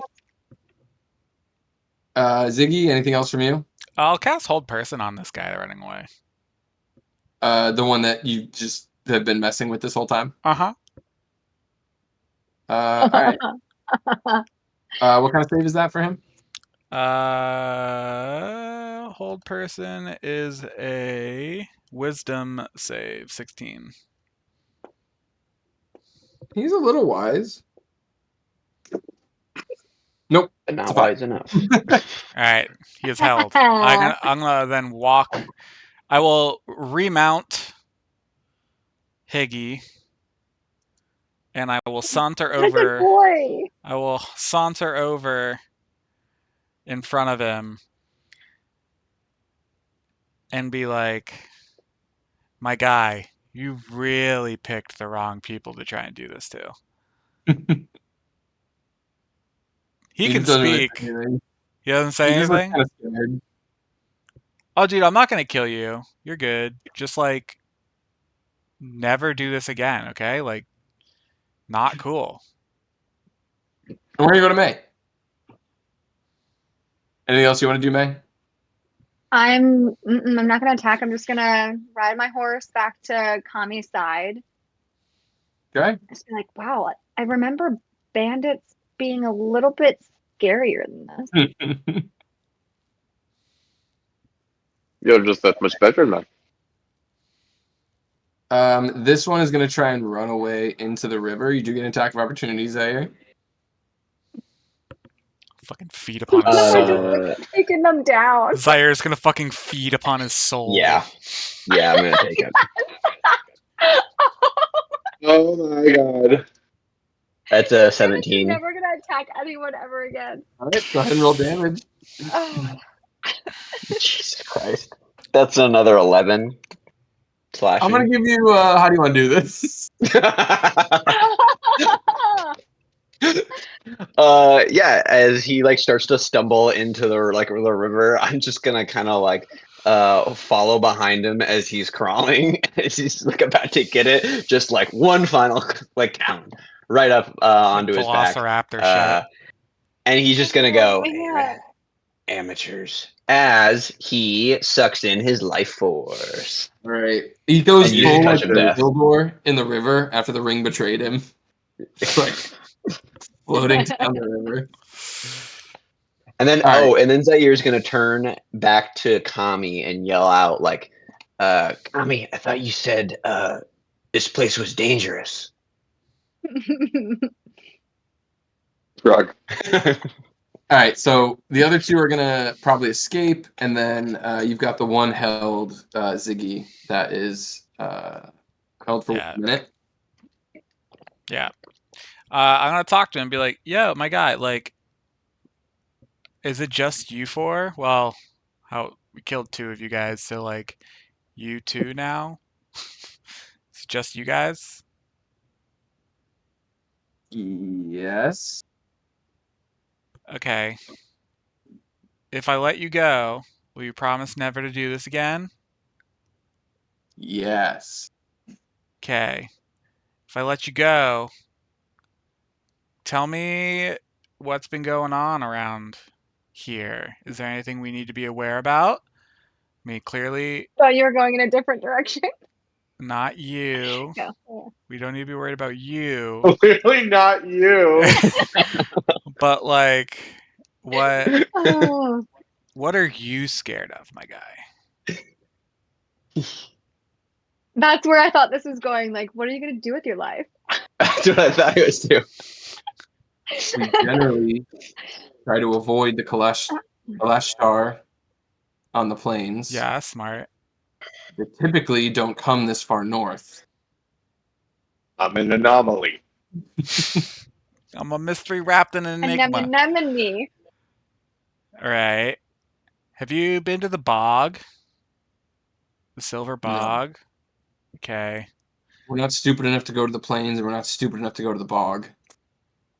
Well, you're stupid enough to attack us, my guy. Just trying to get by out here. Word. No, I get that. Think of it this way: 2 less mouths to feed, more for you. It's true. And he gives like kind of an angry look, but he can't really move still at the moment. I'm gonna like grab his arm and I'm gonna put a gold coin in his hand and say, "Never again, or I'll find you, my guy." Now go. And I kick him in the butt. Kind of release, hold person. He kind of like stumbles forward to the ground. He kind of like looks back at you and like looks in his hand and is like a little confused, but like doesn't really question it and just gets up and immediately starts running. Why are you running? You know what you just did, right? Yeah, he's probably gonna do it again, but you know, I gotta have hope. His friend's gonna think that he sold them all out. Getting some money from us? That's what I would think. Yeah, I don't know, man. I try to have more hope in people, but I wasn't gonna do anything with the gold, so yeah. Seemed like he needed Well, you're a good person, Ziggy. Thank you, man. You're a good person too, my guy. Thank you. You're all good people. I like you guys.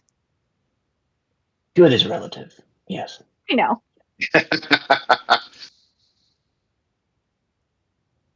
Should we go now? Yes, this is a delay I was not looking forward. I did not expect. I mean, I don't know. I feel alive. I feel rejuvenated a little bit. yeah, you Me? feel invigorated? Yeah. Yeah. Do you? Yeah.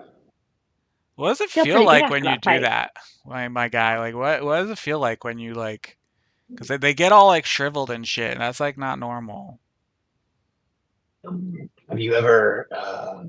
I've seen you dabble in mushrooms. Have you ever dealt in something that you feel like alive and clear? I mean, yeah, that's why I do Yeah. mushrooms. Oh, well, there you go. That feels like that. Me killing people is your mushrooms. Maybe you should just do mushrooms and not kill people. Did you ever think about Maybe that? sometimes It's the meme guy, though. Makes you think. Makes you think. But maybe sometimes it's their time to visit that stage of their existence. It's true. And who am I to deny that to them? But also, who are you to decide that for them? And I like do like a whoa. I think they decided it for themselves. They did attack us. That's fair. Mm-hmm. All right, let's go to this creepy old man in the bog. You all travel for the rest of the day. I'll say you make camp. Go ahead and reset for a long rest. And then the next day, the next day of travel, you make it further north to the northern part of the Midlands, to the point where you would start to cut east. So at this point, you start going off of the main highway. And would you put the map back up, Rick? Oh yeah, I can go back to the map. Yeah. The map, you're the map. It's the map. It's the map. It's the map. It's the map. It's the map. So you guys start to cut east.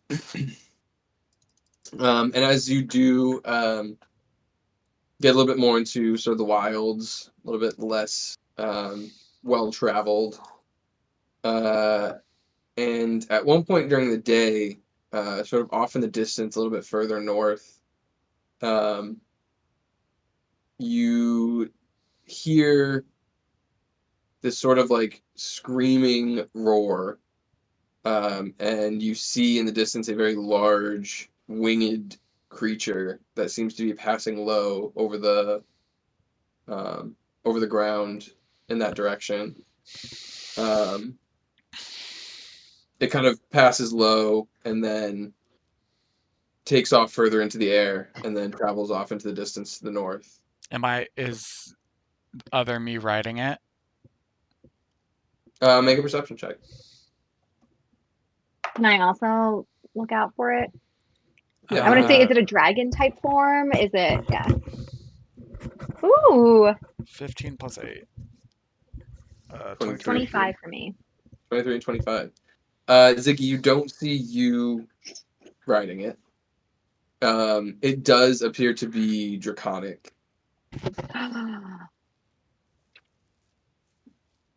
Is it flying in the direction of Kalumia? Or Kimbatul? No, it's flying like northeast. Towards Luxus. Kinda, yeah. Or towards the bog. That's more directly east of you Okay, guys at the moment. at this point, okay. Yeah. Fucking Lucian's taming dragons now. Yeah, so that's kind of the high point as far as things that you see on the day during the day. As it gets to be later in the day, later toward at the end of your travel, you eventually come to like these ruins that sit kind of on the outskirts of the forest to the north. So the bog is kind of like bordered by another river.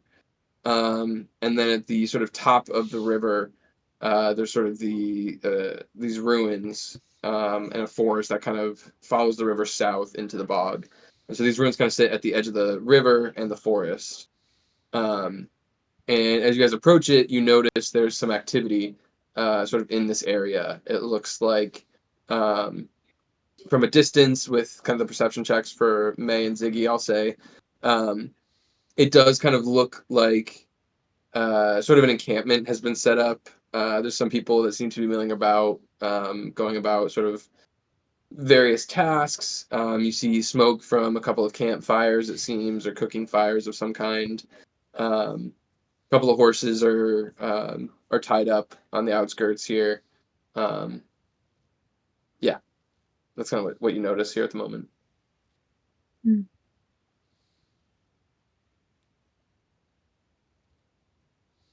are these people? You know, there's one way Is to there find anything that out. Hey, my guy, who are you? You going into the sort of the encampment, the Yep. town. Ziggy! No, Ziggy! I can fly above. Oh my! Ziggy! So I can Ziggy just Is Leroy anyone Jenkins here? is it, and he just kind of Leroy goes Jenkins. strolling into town. And as you go in, you notice it's a mix of people. Looks like there's some families, and they seem to be mostly human. Look like there may be some people with like elvish features, maybe half elf, and most of them are just kind of like, again, some of them are just sitting around cooking fires. Some of them are moving various things around the camp. Does this look? It doesn't And look permanent though, does it? Because like I woke up in the Silver Bog, right? So was this town here? no, it's definitely like there were ruins here before. Okay. But no, this is definitely like there's tents and things. Like Okay. they've Okay. kind of took the ruins as a form of shelter. But it's not like a permanent settlement or anything like that. Cool. So as you kind of enter and you go, you ask about who they are. Um, a man kind of looks up from what he's doing. He says, "Who are you? What are you doing here?" My name's Ziggy. We're heading to the bog to find a crazy hermit dude. Do you know where a crazy hermit dude is? You're talking about the Wolf's Fang. Yeah, that guy. I don't know where he lives. I know it's somewhere in the bog. Um, he doesn't come out much. We've only seen him a handful of times. Occasionally he'll deliver a lost soul back to us. Somebody who got lost in the bog or was trying to escape something. Seems like a solid dude. And he usually retreats back. Um, All we have to do is get lost in the bog, and they'll find us. Yeah. Cool. some people who've Please come do. out some people who've come out have said he lives somewhere along the tree line in the bog. If you follow the tree line, that's all we know. What does he look like? What does he look like? He's an older gentleman, silvery gray, long hair, scars across his face, all over his body, really. Yeah, it's mostly the way he looks. Some, like I said, we don't see him too much. It's we're trying to get across the bog at some point. Some have already tried, and I think some have gotten lost doing it. And then he returns the ones that got lost. We have to make it further east, is the plan. Well, we're heading east. You want to come with us? How far east are you going? Well, we were just going to find the dude, but like if he lives like in the bog, we could like help you get through the bog and then you can just pop out the other side. That would be helpful. We're trying to get to the ruins of Atreus on the other side. We could go the long way and go south, but we don't have many resources, and going through the bog has been too dangerous. Why How are you many heading Eric's for the ruins? There's a similar encampment there of people fleeing further east. We're seeking the protection of the League to the east. What are you fleeing from? The Midlands, Columbia, it's all gotten too dangerous. We've had forces from Columbia lash out at the outskirts of our settlements. We've had bandits. We've had, No, we killed them. I think, the dragons. We've had huge beasts that apparently attack from the sky and terrorize some of the villages. The stories and what we've seen have just been, it's too much. We have to leave, and people say the League, the Centaurian League, they've been taking in refugees from the west, and they offer protection. So we're heading east.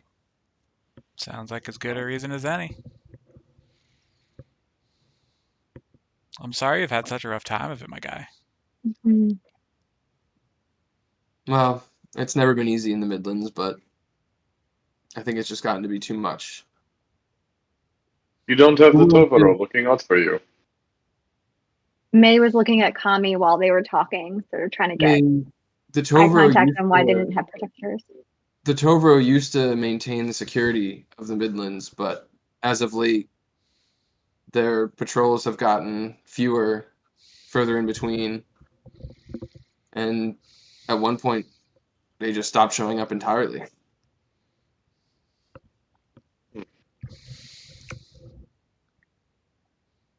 Zaire, when they see that, is just gonna look at Kami.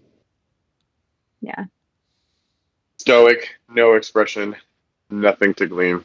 No, not for an insight, just to like see that, for Kami to see that Zaire looks at him and looks back.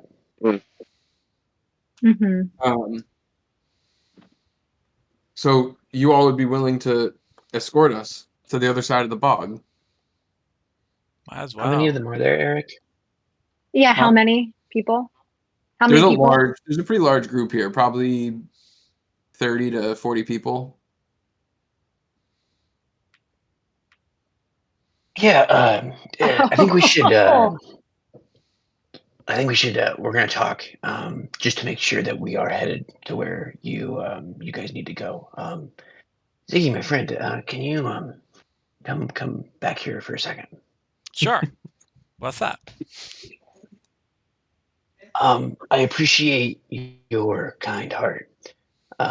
There's certain times where I think our interests with those other people don't necessarily align, and I am not sure what we'll find in the bog. I certainly don't want to be responsible protecting 40 random people and facilitating their transportation when they've already made it this far. All right. I mean, feels like we're just going to be heading in the same way, but if As Zaire kind of like looks at the other at Kami and Maeve. like I feel like at this point we have to go out of our way not to like be going in their direction. they kind of remind me of me when I landed here without protection. And Tommy, the Tovaro, they're supposed to protect these people. Where are they? I don't know if we can get all 40 across, but maybe this wolf thing, maybe once we reach them, they can be the one to guide a larger group through because they know the bog better than anyone. And it seems like they want to protect the people anyway and make sure they don't get lost in the bog. As usual, May, you speak with better conscience than me. I'll follow you in whatever you choose. Okay. Okay. I'm not saying we have to be like responsible for them, but like if we're going in the same direction, we might as well like lend a hand, you know.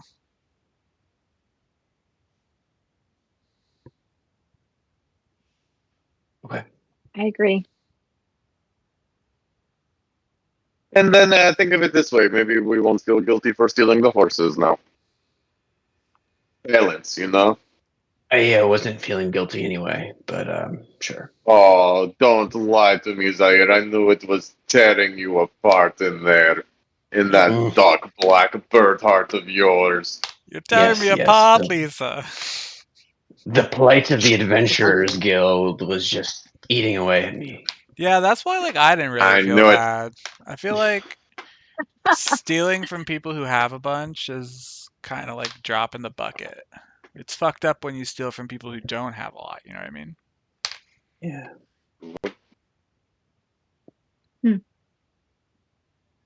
So Yeah, I we guess can let's either lead them all offer. through. Yeah, I mean, we're walking through, and I imagine they keep getting lost in the bog. So, sticking with us, we can just all attempt it together, and we all get lost and find this Wolfgang guy, or we, I uncover whatever else might be in there. It's just, yeah, okay. How about this? Okay. We go to them, we say we can't be like responsible for your people, but we're heading in the same direction. So, like, if you want to come with us as far as we're going, we'll help you. If you want to go south, then go south. Leave it up to them. Or we take maybe a few of them with us to We then shouldn't meet the split it. Wolfgang person. I No. don't think we should split them up. Uh, If we're going to take them, we're going to take all of them. So you know, let them come with us. Let them follow us. If something bad happens, then it was gonna I'm gonna happen protect my. anyway. I'm gonna protect myself and you all first and Yeah, for sure. foremost. That's fair. Mm-hmm. Like, I feel like if something bad happens to them, it was gonna happen to them with or without us. You know? I'd rather be there to like maybe help them. Mm-hmm. But yeah, We need you guys protection. do come first, just so you know. I'm not gonna like drop you guys to help these randos. I'm just saying if we can help the randos, help the randos. I would very Okay. much like Yep. to I help think. the randoms. Mm-hmm. I think that we can protect them better than they can protect themselves.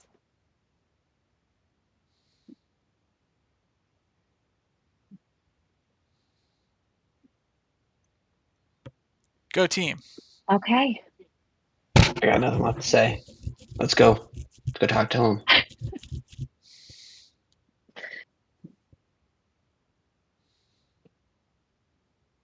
We've decided to help you, my guys. But we're gonna be clear about something. Like, we're going in the same direction. We'll take you as far as like probably the back of it, like to the tree line, because it feels like it's fine after that, right? It's just like chill after that. So, Where? like, we'll take Through, you through the through the bog. bog. Take you through the bog, and then once you're through the bog, you're good, right? or do we have to get you all the way to the ruins? Like, what's the fucked up part, right? Is it the bog or is it the trees after the bog? It's most of the area around the bog. Oh, But we can't ask you to accompany so many. It would be we don't expect it of you. We'll find our way there if we need to. okay. Well, we're heading through the bog tomorrow morning, so if you guys want to come, you're more than welcome. But yeah, if you're worried about safety, probably is best to just go a little bit south and take the long way around. Oh, we appreciate you offering. I'll see if there's any others that wish to make the journey. Got you, my guy. Can we crash your tents? Not in your tents. Can we crash your camp tonight? You know, safety in numbers and all that. And you're welcome to stay. Dope. This is Higgy, by the way. I point to my horse. Good to meet you. He says hi. All right. So y'all are camping here for the night, is that right? Yeah, are we amongst the traveling party here? Mm-hmm. Yep. Okay. So you guys go ahead and make camp with some of them. Most people keep to themselves. For the most part, they've got their various kind of family units or whatever. Everybody's kind of seems to be trying their best not to bother anybody else. Seem like good people. Yeah. Anything you guys want to cover before camping? I want to talk to. Oh, you go ahead. Yeah. You go ahead. Yeah. May's gonna go around and just start talking to people, collecting some names, collecting some stories, just getting a sense of their experiences and what they saw specifically. What kind of beasts? What it seemed like people were after.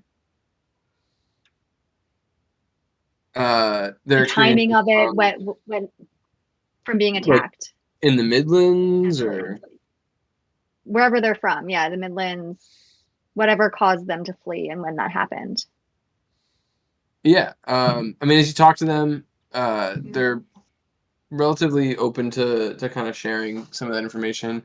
And you get stories about some people who were attacked and raided by sort of like demons and imps and things from Columbia, from behind the Firefall Mountains. There's others who were attacked by some of the Dragonborn clans in the Midlands have kind of taken to themselves, or they've been kind of turned to like Praedor and the Parvori. And then others, you hear a few, not as many, but a few stories of these huge, like winged beasts. One of whom burned down an entire village in one pass. And another who appeared in the middle of a storm and was gone just as quickly, but not before wreaking havoc on the farms and things that it passed by. And in both occasions, or at least in those who survived the storm, there was livestock missing. There was just destruction in its wake, and they were basically forced to flee after that.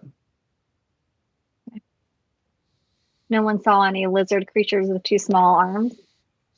No, none of those. Okay. I console them and try and comfort them and yeah. Okay. All right. I turn to Kami and I'm like, Kami, I think this might be a good time for one of your stories, one of the more positive ones. You love telling stories. I want to hear a story about the Tovero and like your people and stuff. Tell me about your family, my guy. Good. I'm happy to. Kami kind of gets himself settled, pulls over something to sit on, drapes his glaive across the ground. I come from, as you know, House Tovaro, one of the proudest houses among. I'm sorry, I come from House Vaughn. House all the people. The house of all the people come. Really quick, I just to set the come. stage for you, Theo. As Kami sits down and puts the glaive, and I think as people are like coming to gather, Zaire is going to take out some of his prayer incense and just light the prayer incense to like have that they start to burn and the smokes try to go through. Not making any prayers, but just listening to Kami. And as you're telling the story, Maeve is gonna like prestidigitation different things like sounds or smells or whatever it is that matches it to give it some special effects. Very nice, very nice. I appreciate it. I have a hand drum in my inventory. I'm gonna start bongoing. Don't you fucking dare put it away right now.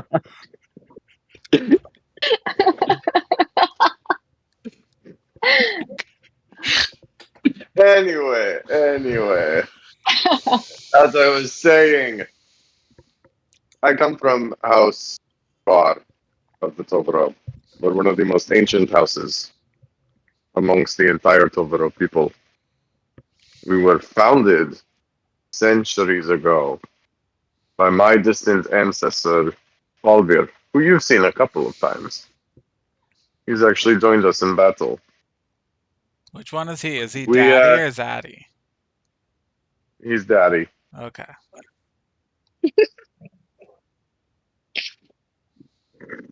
Something special about Falbir is that he was one of the wisest and most shrewd men to have ever lived amongst the Tovaro. He knew that great strength comes not from personal glory or competitive nature, but instead from showing your value with your actions and what you can actually do for others and not just for yourself and your own family.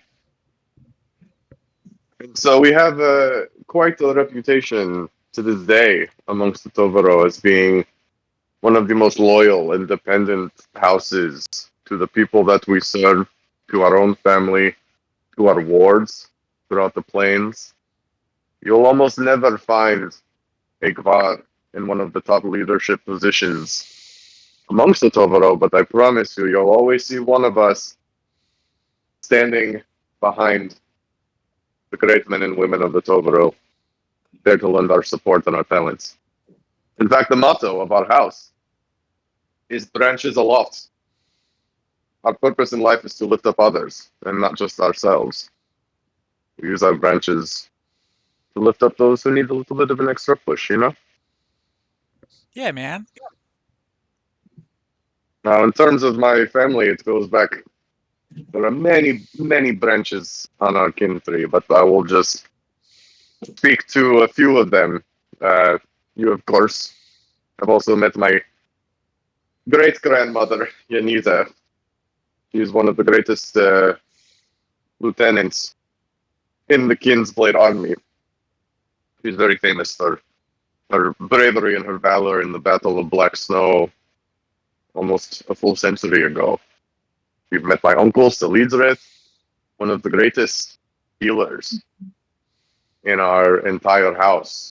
He had a rough go of it.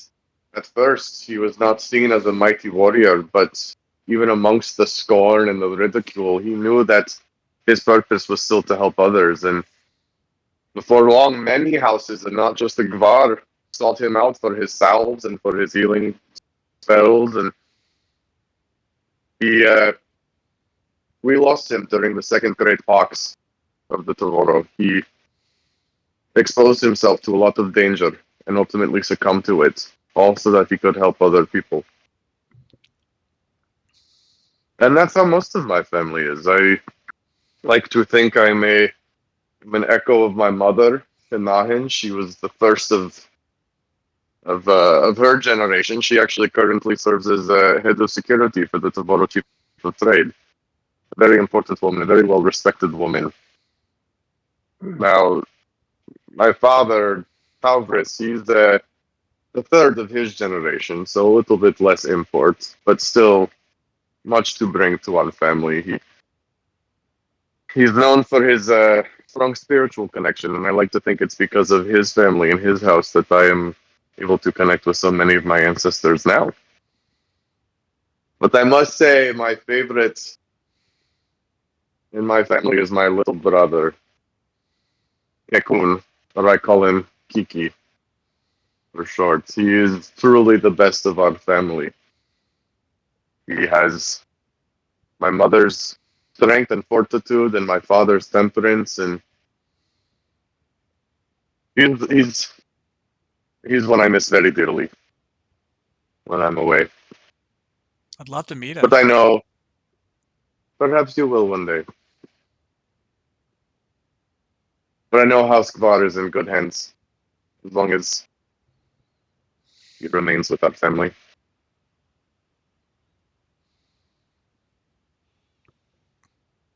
I do have another sibling as well. Alafira, or we call her Ali, or the middle child. She's a feisty one, that's for sure. We like to think she takes after Yoniza.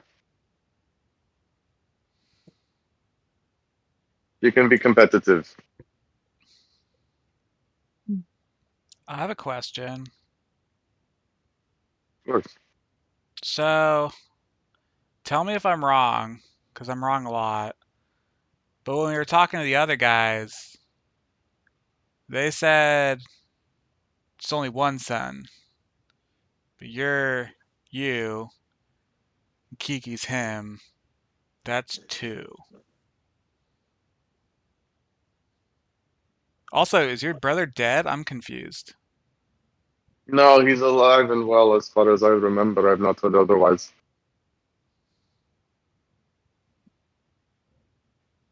As far as many know, House Kvar does just have two, Ali and Kiki.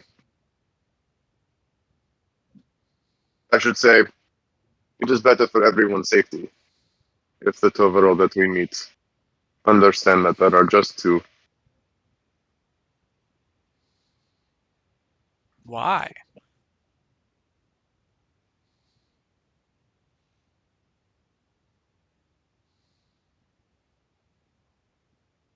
Family politics can be a lot to handle amongst the Tovoro. Sometimes it's better for everyone in a family if everyone understands where their true duty lies, and if they understand how to protect their family in their own special way. At the end, I don't believe the best way I can protect my house is from inside of it.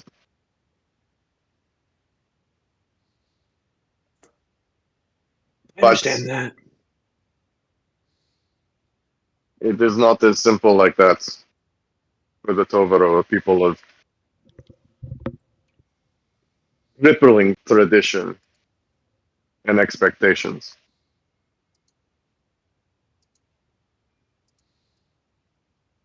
So, we could just say for now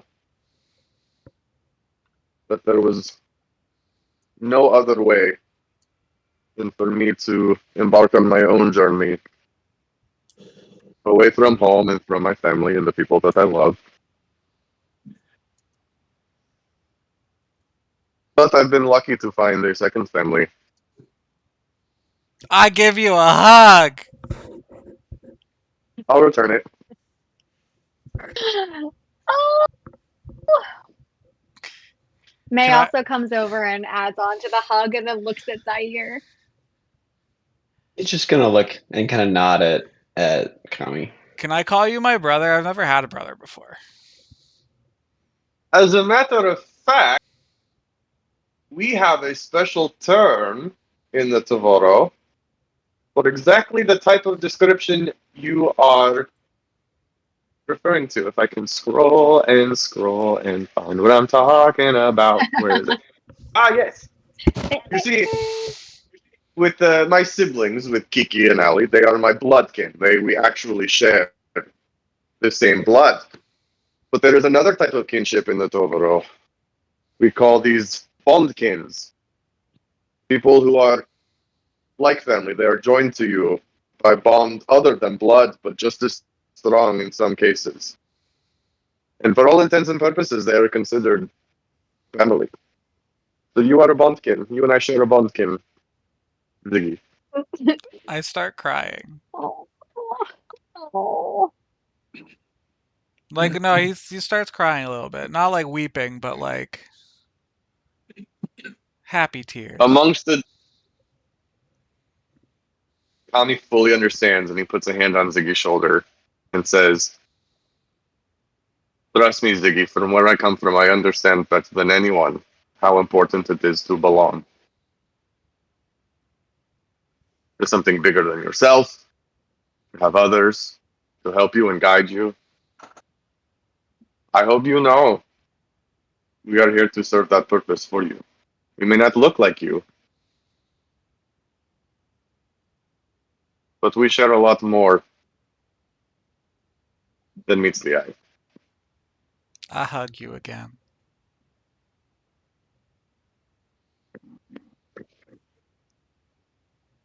Well, how's that for a story?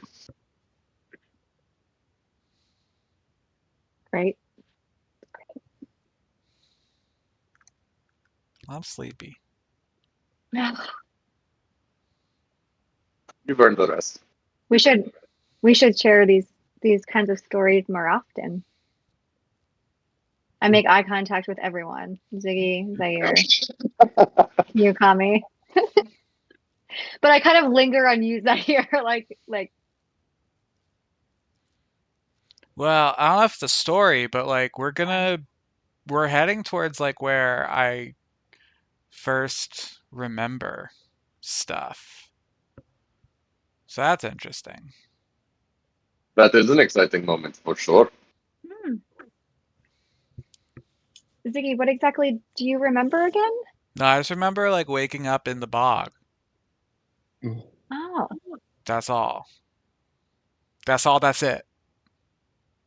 That's all I'm saying, no more, and that's on period.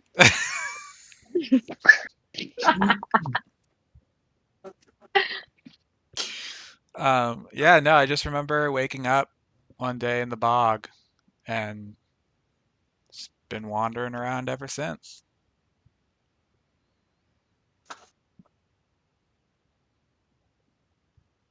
Do you feel like a part We of you also is coming home?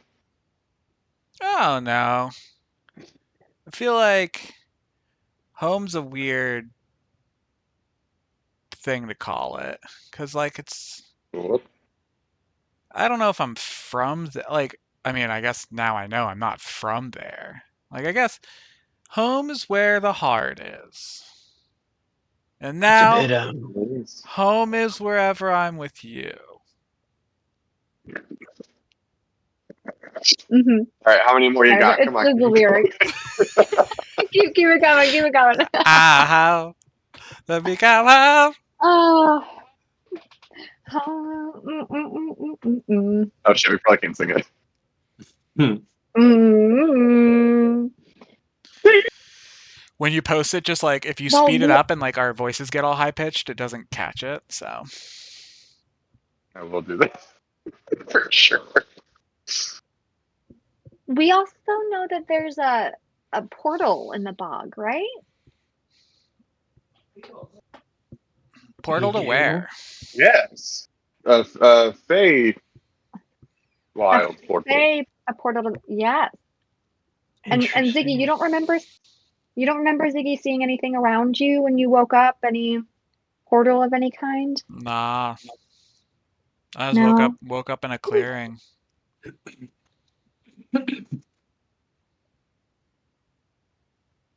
Sorry. Maybe Mr. Hermit Man knows. Mm-hmm. Yeah, we can ask this this wolf's thing about a portal, if he's aware of it or they're aware of it.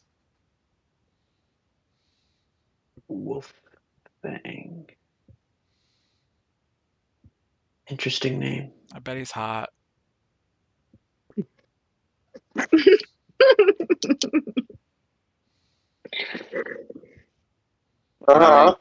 Are you all resting for the evening? Yeah. Mm-hmm. I think we're good. All right. EP time. After a long rest, you all wake and prepare to head into the bog. And as you're gathering your things, a group of 3 people approaches you all. And one of them reaches out to you, Ziggy. And he says, I was told you all are going into the bog. Yeah, my guy, what's up? My name is Alvaro. This is Leah and Amiro. And we'd like to come with you, if that's okay. For sure, my guy. Why don't you want to stay with your people, though? They're going to take the safer route, I think, head south. But our sister is still missing, and we can't leave without her. So we're hoping to go in with you, and maybe we'll find where she went, or hopefully bring her back if we can. All right. I can't promise that we'll find her, and we'll go with you No, as far as we can. But of course. Our hope is limited, but we can't abandon her if there's even a chance that she's still alive somewhere in there. I get that. You don't give up on family. I look over at Kami. Well, we are prepared And then you to... drink a Corona. And I drink a Corona.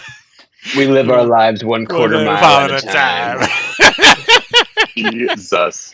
Christmas. That's what we need to get a soundboard of just Dom saying family. Bruh. Family, bruh. So Alvaro, he says, we're prepared to stay out of your way, and hopefully we'll find Saray and get out of your hair just as quickly. Where? Your sister's name is Saray? Saray? Yes. Saray. It's a full name. She's a beautiful soul, and I'm sure we'll find her. I'm sure she's fine. Yes, sir. So that just like, grab their packs and wait for you all to be ready to go. Probably, Ziggy, you would probably know it's not the best place for the horses. Heggy. You could probably bring them, but it might limit where you're able to go. Right. So it's up to you if you want to bring them with you or not. If you have to abandon them, give the horses. Yeah, I was give the thinking horses maybe to the people. Yeah, maybe the horses can go with the people, and then we'll meet up with them on the other side. Alvaro, good idea. If you guys are discussing this, Alvaro says, I'm sure the rest of them would be happy to escort the horses, especially if it's to help them get there just a little bit faster. Yeah. Just give me a second with Higgy. And I'm going to give him a hug and give him a good brush and be like, they're going to treat you right, okay? We'll see you soon. And I give him an apple.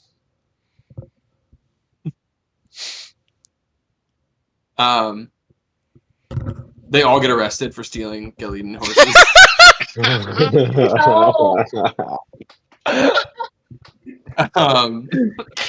A trick or treat. It's both. It's a treat. Well, if it isn't the consequences of my own actions. Oh, my actions. Oh no. They'd be safer in a Gel Lida prison than out in the Midlands. So actually, we're doing them a favor. That You're do welcome. be Amen. true. Right.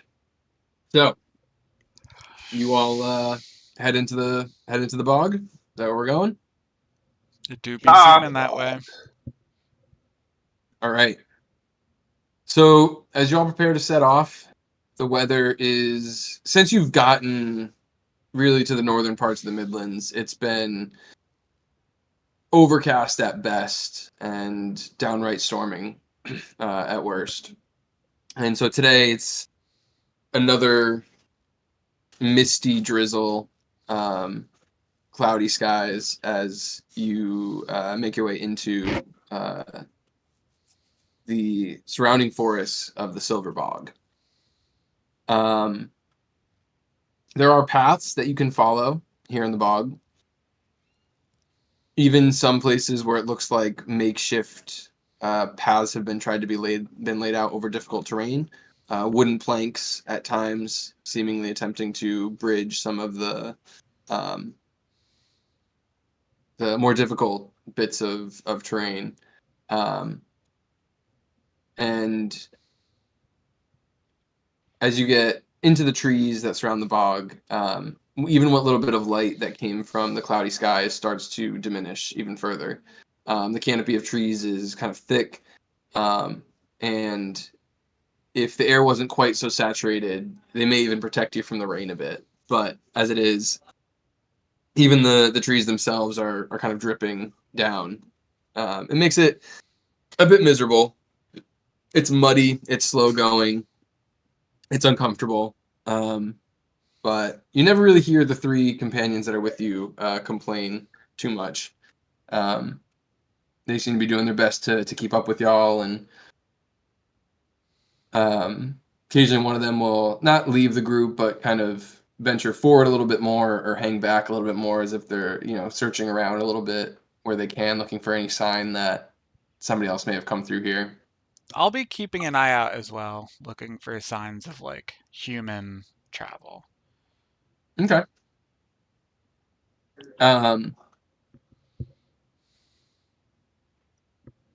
It's slow. You guys are doing your best to kind of stick to the trees.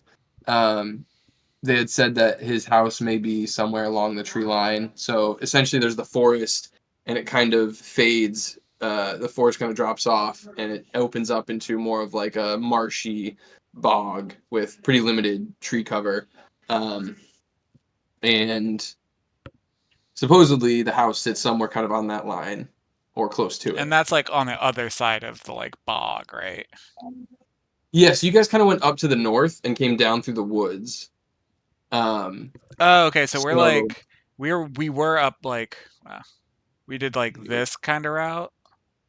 Yeah, you kind of came like across this way to the ruins that kind of sit here, and now you're Okay. going down through through the bog this way. The bog kind of goes into the trees at times and things like that. It's not a perfect like Okay, straight cool. line, but yeah, exactly. So we're doing more this kind of thing.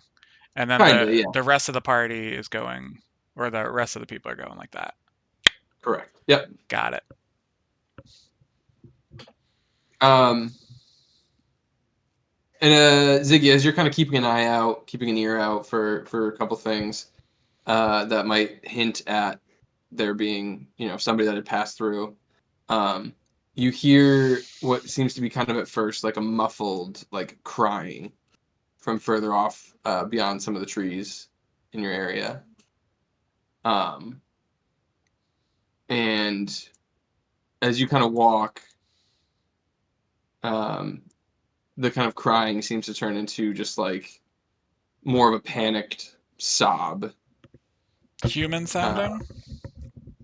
Yeah, it sounds relatively human. I mean, it's tough. It seems like crying and it's echoing and stuff, but yeah, it seems like it's a person, whether it's human or elf or whatever. Okay. I'll stop the party then. And I will say, I'm gonna look to the three that are following us first and say, do not react. I hear some crying. I can't promise that it's Saray. but maybe we take a look. You stay I back. say they kind of start to look around, and they kind of like they do that thing where it looks like they're listening intently, right? And slowly the cry that you heard kind of starts to build to a more audible sob that you all can hear, until finally you hear a voice call out, just in kind of like a panicked scream, like you hear, "Help! Help me, please! Somebody get me out of this place!" And as you hear that, the three that are with you immediately take off in the direction that it came from. Well, here we go. Ah! I think we run with. I run with them. Yeah. So you guys, they start to sprint in the direction that the voice came from, and they're running. And as you guys run to follow them, you burst kind of out of the tree line and into the open bog, and you see there's a few kind of smaller, dead kind of like trees that hang out kind of in the what's left of the kind of the bog in the waters. And as you burst through the tree line, you can see the three of them kind of pause for a minute, and you see kind of the huddled shape of somebody at the base of one of these like gnarled trees at the roots. And you see Alvaro kind of pointed out, and they immediately run over in that direction. Yeah. You guys following them, or are you just letting them go, or I'm just not sure where you guys are at this point, if you're following them or what? I think we're following pretty. Yeah, we're Following following. them. Actually, I mean, Kami's understanding this is a new area. Kami's gonna. He's not watching them. He's watching the perimeter. You know, like he's trying to establish what the threat is. Okay. I want to try and see if I can see this huddled form. What does it look like? Does it look like what would be a young girl? Yeah, it looks like it's tough. They're kind of like huddled in like almost fetal position, like against the roots of the tree, and like just kind of like their body's kind of like heaving as if they're like crying and sobbing, and you can still hear that happening. And as the three of them kind of approach, and you guys kind of, Kami, you kind of keeping an eye on the woods, it seems more so than necessarily the bog itself. But the rest of you kind of seemingly trying to keep an eye on whatever might be happening now, kind of chaos that ensues. The three of them kind of get to the huddled form and kneel down. And those of you who are watching, you can see the sobbing girl, it looks like, looks up to the three of them. And there's a moment where the three of them kind of like take a step back, and the sobbing kind of turns to this like maniacal laughter. Yeah. As the head kind of tilts back and all the way around to look at them. And the laughter from like this crying into like just as it laughs, it begins to kind of like cackle and laugh, and then all of a sudden you just hear, oh, as the three that are there drop to the ground, and I need everybody else to make a Constitution saving throw for me. Ooh, thank God. 20 total. Dirty. Nat 20. Dirty 20. Oh no! I rolled a 5 for 8. Tommy? Oh no! For a total of 7. Kami Okay. and May, you both immediately drop to 0 hit points. What? Excuse me? Excuse me. Okay. I don't think I heard correctly. Excuse Oh me? boy. Ekumi? Excuse you? Ekumi? This is and now. Hey Eric, I have something to say to you. Daddy, chill. Daddy, chill. What? Let's have everybody, including those of you who are downed, roll initiative for me. Oh, including us, including There's me. an actual 20. Are you fucking kidding me? Including you all, yes. Guess what I got? My gosh. Another Oh my dirty, dirty My God. 20. Dirty. Wow, it's getting late. Can you tell? Fucking All over right. my mind. D&D Tommy, what after was your dark. total? D&D. D&D after dark. Me? Oh Yeah. my gosh. 24 total. 24. Hold up. Good. It does. Ziggy was 20. Zaire? 23. 23. Ooh. First up is Connie, laying on the ground. Up next is Zaire. May? Then May, also lying on the ground. 17.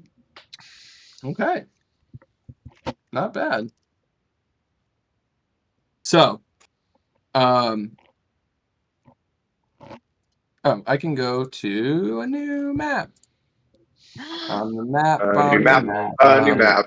New map. Have you guys seen the TikTok or the Instagram reel of the Dora, but she's like 30 now, and it's like, can you say tequila? Tequila. You Yes. drink this in the breakfast for breakfast when you hate the so good. Oh, I'm a little Oh, like, that's what is not. happening right now? Just so you can see. Oh, okay. Oh, I have something she else. ugly. I have something else to say. Yeah. I could have dropped my croissant.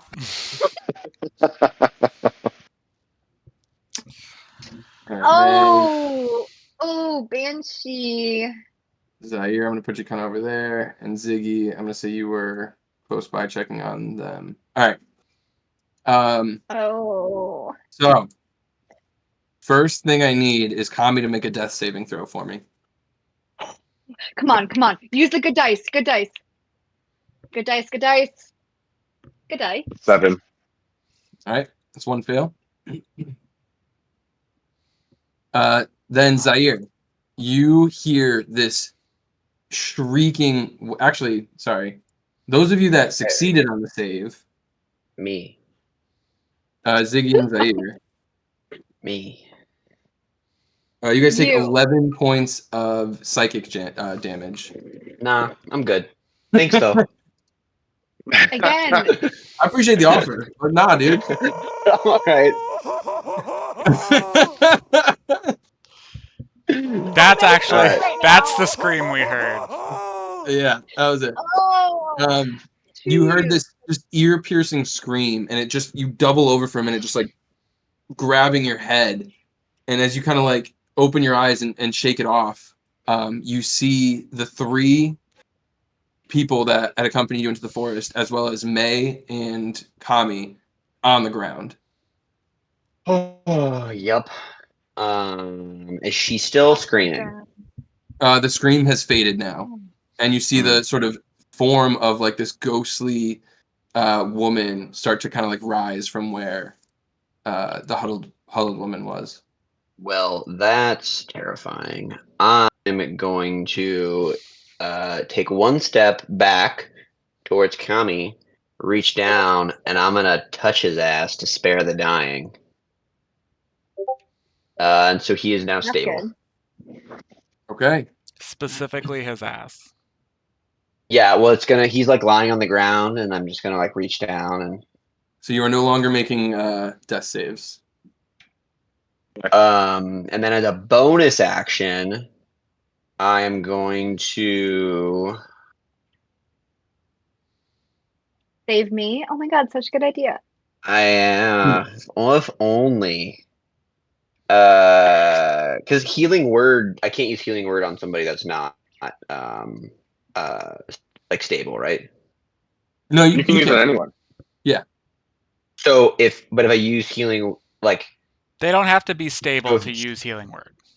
Correct. They'll immediately can pop just- up to whatever HP that you give them. all right, so then I'm gonna look to Jess, and I'm gonna cast healing word on her, and that will be 1d4 plus 5. That will be 5 or 6 hit points, Jess. Ooh, Oh my As goodness. Zaire's training as a cleric finally is utilized. It's about time. And he's All just right. staring at this banshee like, you motherfucker. All right. I just started liking them. Ziggy, you are up. Cool. Yeah. So, I will use my bonus action to take my healing foam. Okay. Your what? My healing form. And then I am going to, let's see,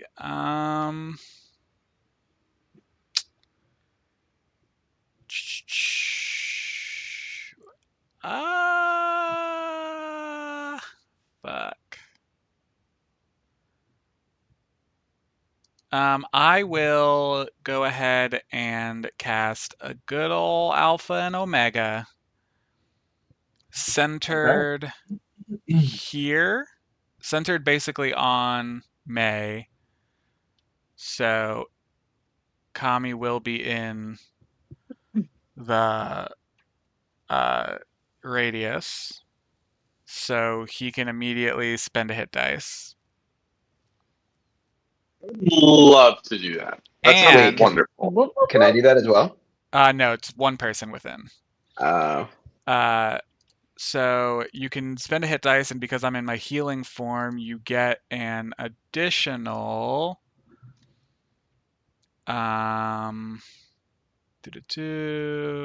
additional 1d8 plus 5, which I will roll.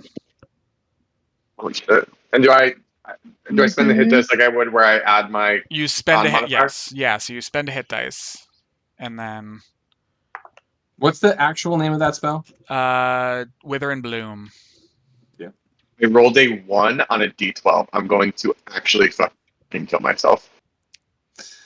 Oh god. Well, I rolled a 7 so on my d8, so you get 12 from me. 12 from you plus your 7 from me, so dice 19. 19. Oh, wait. Unspent hit die. You can use an unspent hit dice and regain a number of hit points equal to that roll plus my spellcasting modifier. So Not my con. No, so you get a plus 5 because my spellcasting modifier is plus 5.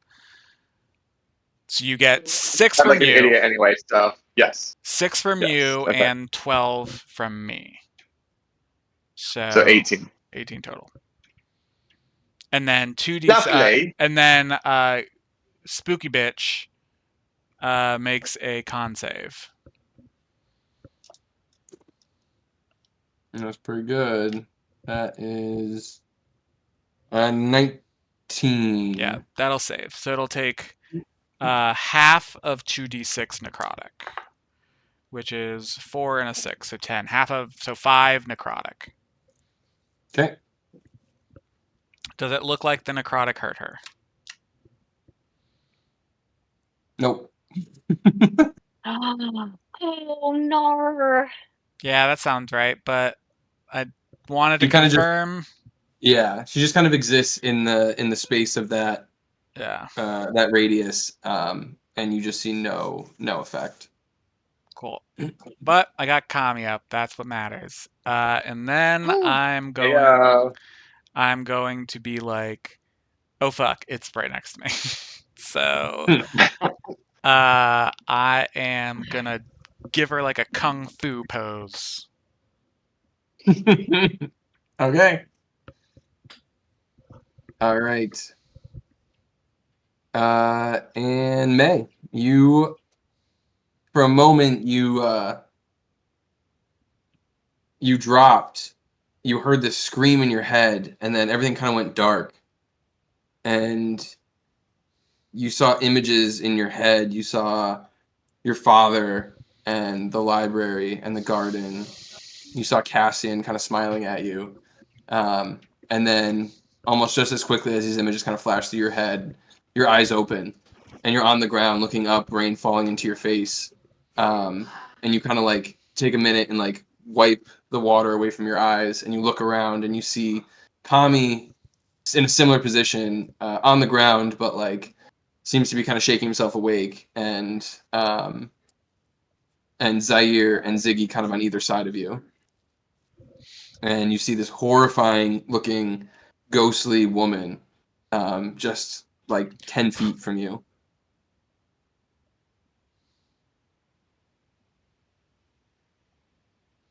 I, as a bonus action, am going to fall into my blade song again. Okay. And you can see that May's eyes are glowing this bright, bright green. Her hair's starting to glow.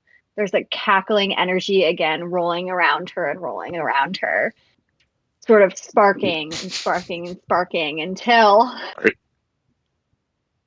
May's going to point at the Banshee and cast Fireball. Yay! Let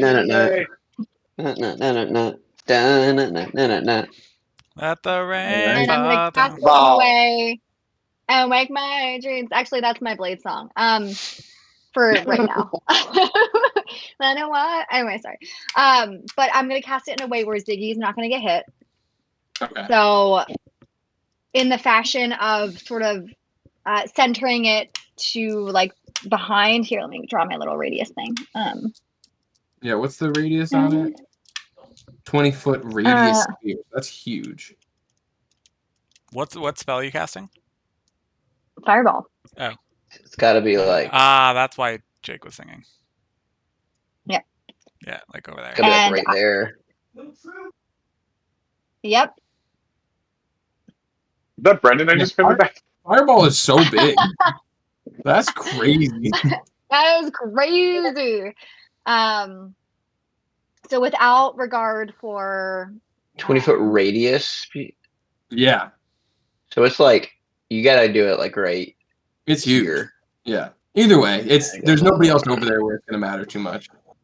Well, great. Is there? Never mind. Jess just always lighting trees on fire. Lighting trees on fire, but it's raining. At least it is raining. That is a fair point. Uh-huh. Okay. But yeah, so discombobulated and super saving pissed. throw from the Banshee? Mm-hmm. Mm-hmm. That's not great. So 13. Failed. Ooh, first fireball of the campaign. And let me get this. Okay, so what's the damage that I roll? I get to roll 9d6. And okay. 1 second. Sasha's also very excited, everyone, about this. 2. Is she out wooing? 3. Now she's just looking at my leg. My roommates are singing Hamilton upstairs, so that's what's happening here. Oh, what song?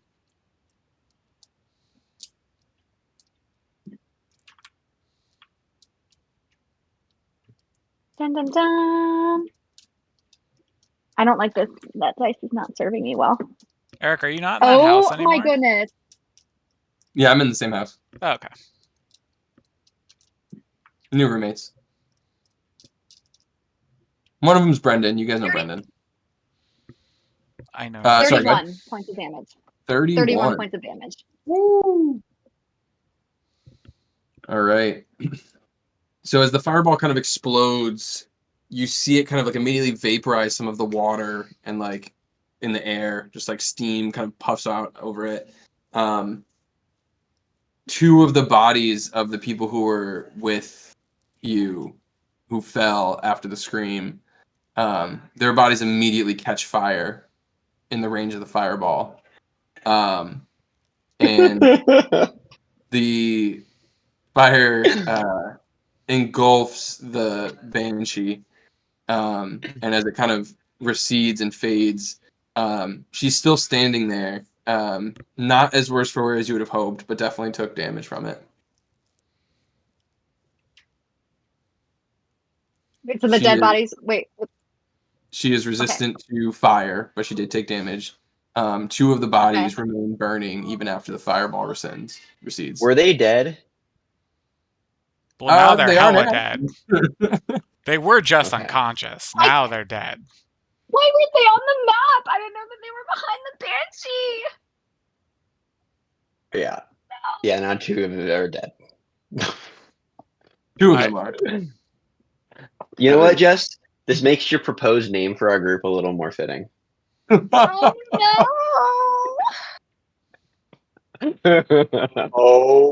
Oh my god. no!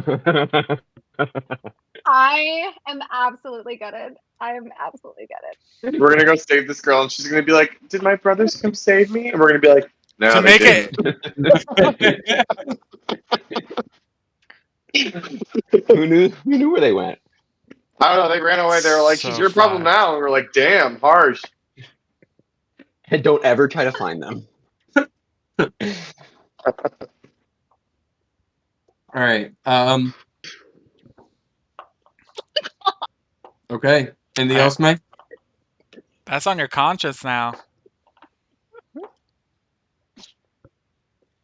May's a murderer. Yeah, she Let A is. little our, bit. let our Little light bit. shine through. There's the Jess we all know and love. Our God, is it awesome? Got it, yeah.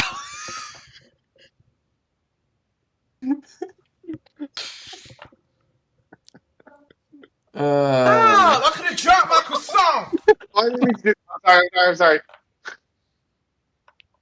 Wasn't what I was gonna do. Oh no. All right. Oh no. Oh no. I've made such a huge mistake. Oopsie doopsie oopsie daisical. Oopsie Well, doopsie. May wanted to take him out, so she sure tried. All right. Is that it from you, May? Or are you gonna do anything else? Oh, that's it. That's it. That's it. That's all. Flashback to yesterday. I sure do want to help those innocent people. Yeah. Just never- Ah, All right. So the Banshee, they would have died anyway. she is going to kind of like Oh. reel from the attacks and is going to immediately lunge towards Ziggy with her corrupting touch. Ooh.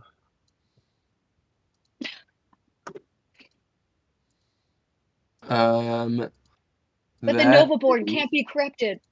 that's a 22 to hit.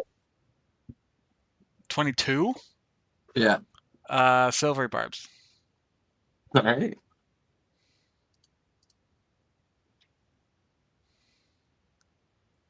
Uh, 20. Shit. Yeah. All right. But I'm gonna say that I have advantage on my next attack Okay. from silvery barbs. That is 10 points of necrotic damage.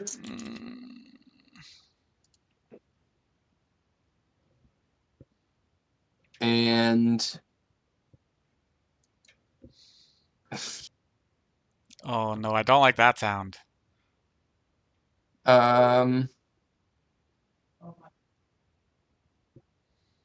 going to immediately fly over towards these guys over here. Get the fuck away. You wouldn't get an attack of opportunity, I believe, because you used your reaction for silvery barbs. Correct. Okay. Not that it would really help to be honest. No, not really, but still. Okay. And Tommy, you're up. With my -1 strength. all right. I'm up. She's right near me. Correct. Yeah, she flew over because she thinks that you're the weakest. No offense. Honey, you got a big storm coming. Let's do this. Bonus action. Kinsey. Where's my dice? Where's my D4? I had it before. Yeah, it was the original. Can't copyright that. Another one. Jesus. Okay. Well, she's back. All right. So I don't know if the Banshee can even get afraid, but she might need a Well, let's see. It's a wisdom save. Yep. A civity save. So short answer is no. Cannot be frightened. Okay, so here. Either way, I will. I'm sure she can get slashed hackety. So I'm gonna go ahead and start swinging. Wham! Bam! Right. Wham! First attack is a 27 to hit. That hits. Cool beans. Where's my D10? I want my good D10. The other one was fine. Okay, this one. That is a 13 slashing damage, which I Okay. think does it. No, I don't think it. It's So not it doesn't magical. count as magical. No, No. I don't think so. Next attack. That one is a 19 to hit. 19 hits as well. Yep. Cindy, the That floor is is leaked. The TV's leaking. 15 slashing damage. Another 13. 15 this time. 15. Okay. All right. Yeah, you see it kind of like cut through her sort of incorporeal form before she kind of like reforms around it. And lets out not a wail, but lets out like another scream in your face of like anger. Okay. Yes, and because I always forget this, I'm gonna not forget it now. Ancestral Guardian, she has disadvantage on any attack that's not me. Okay. Noted. Forget Nice. it every time. Except right. this time. Hey, Is that you? My flowchart. I had a flowchart. Where's my flowchart? Banshees are undead, aren't they? They sure are. Zaire is going to reach for his the symbol of the Order of the Long Death that hangs at his kind of on his belt. Reach up and basically cast Turn Undead. So it is a Wisdom saving throw. All right.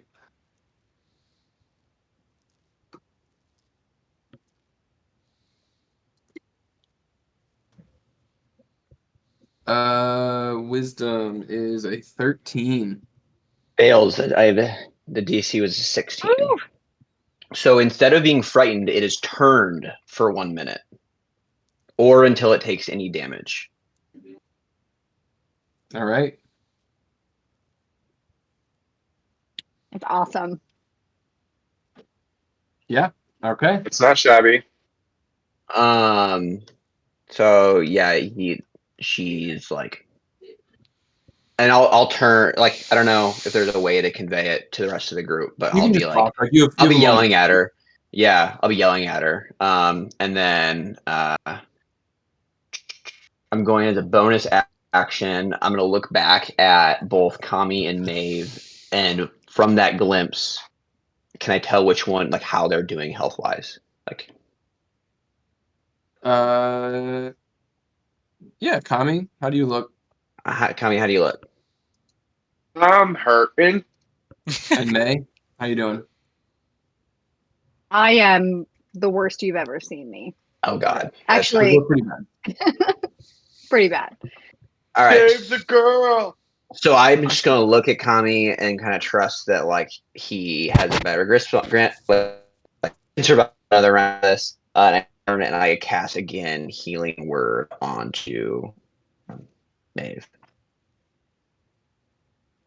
Okay. It's only that's 7 hit 7. points. Yep. Better than nothing. Thank you. And do you convey So, the effects of the spell to them?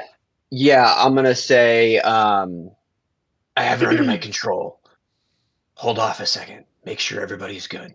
And then she has to take all of her movement to get away from me. And only So take the dash action. yeah. I'm trying to decide if it's best to just kill this thing or just Run? huh? Should we run? I'm looking at like there's at least one other body that's downed. That for at least one turn. I'm actually gonna go fly right above it, like a wave, like right above her on the map. Mhm. So when she flees, she has to go through Kami. But then if he hits her, it's gone. He doesn't have to hit her, but yeah. True. Although I'll just go there, and then he wouldn't get an attack of opportunity because the movement is forced. Oh, got it. So if the movement is Okay. forced, it does not trigger attacks of opportunity. Yeah, I'm gonna do that and just kind of direct her back down. Not deciding yet if we want her to flee completely or hit her. But I'll say she's under my control. I can hold this for a minute as long as nobody hits her. Okay. And that's probably all I can do on my turn. I also Make heal Jess. a religion check for me with advantage. Yep. Dealing with undeath. Nice. 24. Okay. You have some knowledge of banshees. You know that obviously the whale, what it can do. They're not particularly hardy undead, as far as you know. They're very resistant to a lot of things, but ultimately not very tough at the end of the day. Okay. All right. And you know that they are generally sort of woeful kind of souls from spirits that died in terrible ways or have sort of unfinished anger or business in some way. And they're just basically these tortured souls that exist beyond the plane. Kind of with that, as he like conveys to everything and like moves and is like addressing her, and he'll just say, "Your business is done here. Move on. There's more that waits for you on the other side." Okay. All right. And with that, we're gonna go to Ziggy. Okay. My friends is hella hurt, so I'm gonna cast Aura of Vitality. And then when I cast Aura of Vitality, I can use my bonus action to cause one creature in the aura to regain 2d6 hit points. That's not casting another spell. So, I mean, it's part of the spell, but it's not. It's not like I'm not casting Healing Word or anything. Just it's all one spell. So 2d6. That is a 6 and a 5. So that is 11 hit points to Kami. And then you can then heal another d8 plus 5 from my healing form, which is another 7. Oh. Dion! Wow.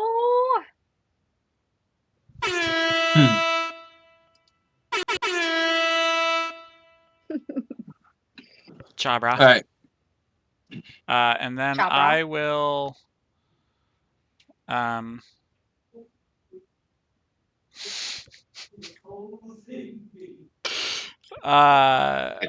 I will try not. I'll look down at the people that we brought, and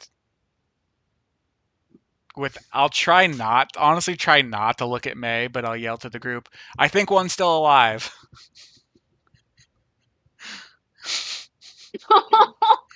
We're gonna leave a witness. All right. And then I will. Wait, did they automatically lose their death saves? Right, yeah. Are they dead? They get hit with a fireball? The Hell yeah. two that got hit by a fireball. I mean, I highly so if they lose hit points larger than their health total, they die. And I'm assuming that they don't have 38 hit points. It was only like 31. I highly doubt they have 31 hit points. They're people. They should have 31 hit points, No, right? people Eric? have like but usually a lot NPCs are like level 1. yeah. Oh, Yeah, the stats for a normal person using the commoner stats, they have an AC of 10. They have hit points of 4. Yeah, they're and their dead. speed is about 30 feet. They're hella dead. Yeah. All right. The one that you missed might be alive.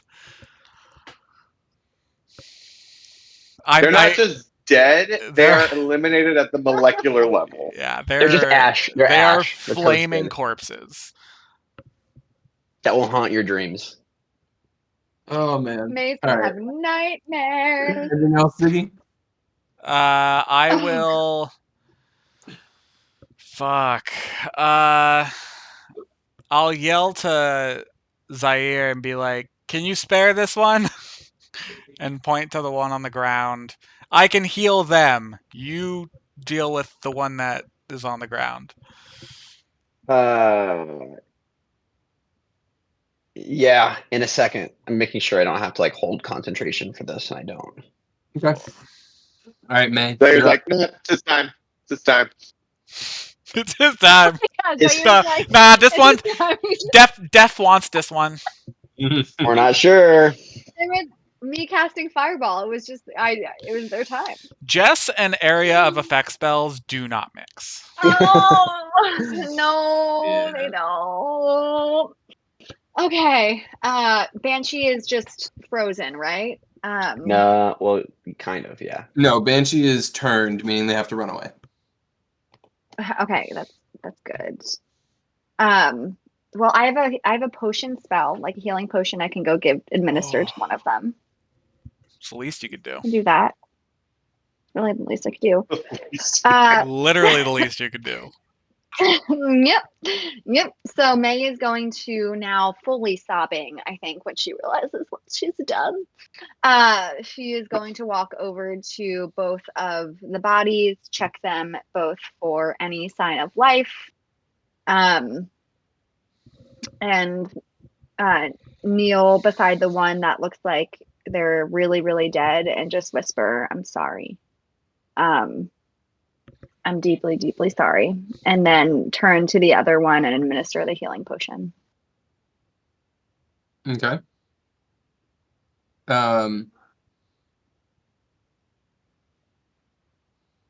As you kind of go to administer the potion, you wait a moment and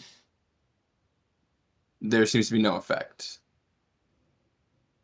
Seems like they were already dead. Wow. May is still crying, but she's going to stand up with a little bit of a straighter spine and just make a nod to herself, not to do that again. Would you say that May has learned not to play with fire?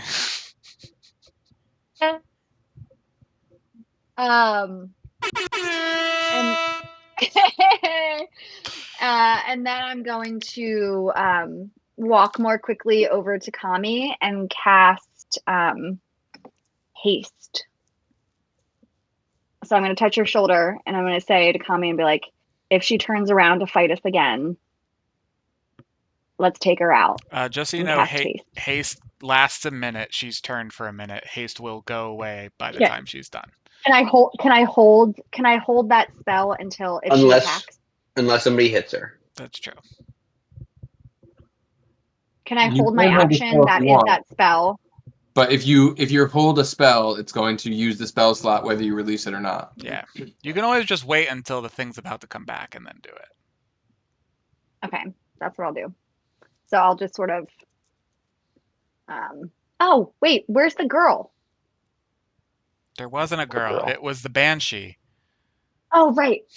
Okay. But we don't see any other bodies anywhere. No, okay. You burned them all. There's actually an ash heap on the other side of the fireball. We're assuming that was the girl. No. Oh, okay. I'm just gonna running some health and just ran right into a fireball. Well, if it isn't the consequences of Jess's actions. My actions. I'm just gonna stand next to Kami and stare at the banshee. All right. So in the banshee's turn, Yup. it will use its action to go pretty far, actually. If it uses the dash action.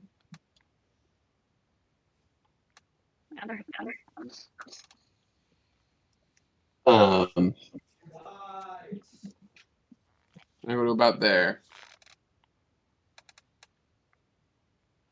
So at this point now, with about a minute left, do you guys want to let the banshee go? so here's what my Zaire's plan was going to be. At least, let you guys I'm essentially we have a minute, so I'm assuming I have a faster speed than the banshee. It is my speed of flying is 45. So what would dash do, Eric? Would that double that? Yeah, so you go to 90. Banshee's currently at a speed of 40, moving 80 per round. Okay, so essentially what I was gonna do is fly with the banshee and have it just hold it, essentially fly to one end, it goes there, fly to the other end, hold there. I'll still keep telling it to leave. I'm gonna keep saying leave this material plane, you do not belong here, continue on, stop holding on to life. You guys can maybe, I don't know if you want to heal or what, or if we just do we want to let it live? So You're the undead. Zaire's yelling at the Zaire's yelling at the banshee, going back and forth right now. That's what he's doing. I will continue to heal people for 2d6 each turn for a minute. The banshee right now?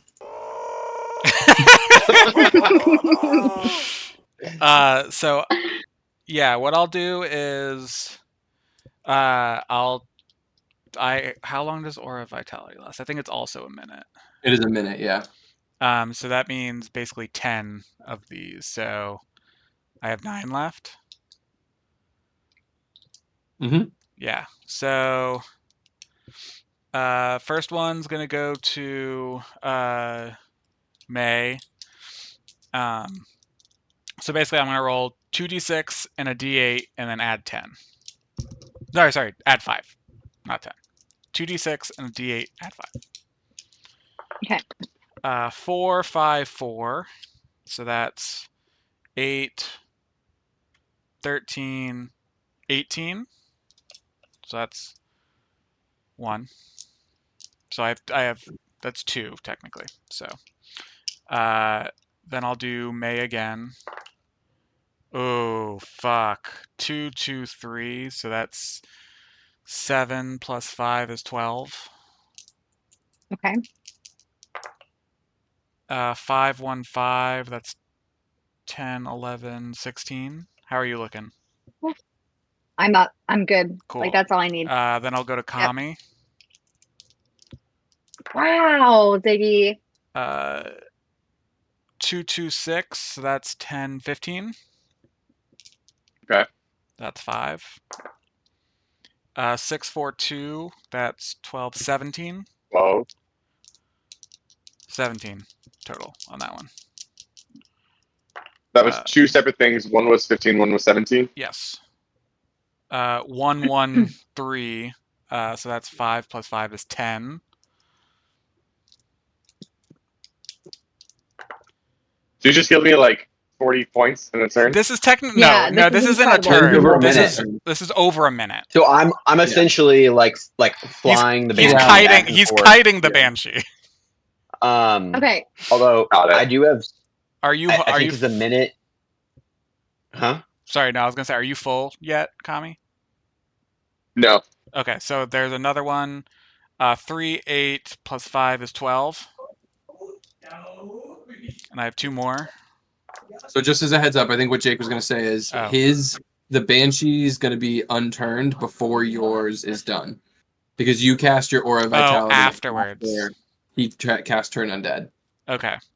So when you have one left, it's going to be the banshee's turn. So this will be the last one. And I want to do something before the Banshee's turn. Cool. Okay, so during this, Same. what did you want to do? Yeah. Okay, so right before I know that the Banshee's about to be done, I'm essentially going to fly down. I'm going to grab the Banshee with one hand. I'll pull out the sacred totem that I have, and I'll say, this is your last chance. Leave now. Leave the material plane, or we will force you. Trust me, one is more pleasant than the other. And that's it. Mm, And I don't know if I want to hold her, so I don't know if that causes her to flip out of if it flipped out of turn, that's fine. It's just that's gonna be when I know I'm about to lose it.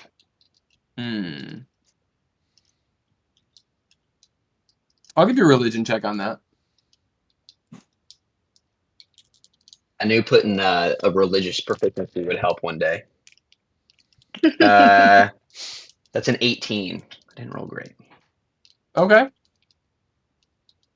My 18's not bad. So as you kind of like, she's been like fleeing from you, and you've kind of been like corralling the Banshee through the bog here.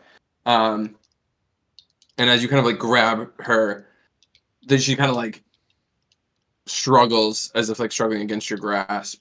And with like the sacred totem and what you say, she kind of like looks at you, and like that kind of like horrifying like ghostly face kind of like fades for a minute to like a more like passive, almost elvish like beauty to it. And as it kind of like stares at you for a minute, like kind of like seeing you for the like first time, as before it was just like a blind rage, kind of like settles in for a minute, and then just lets out not a wail, but lets out another kind of like pained scream this time.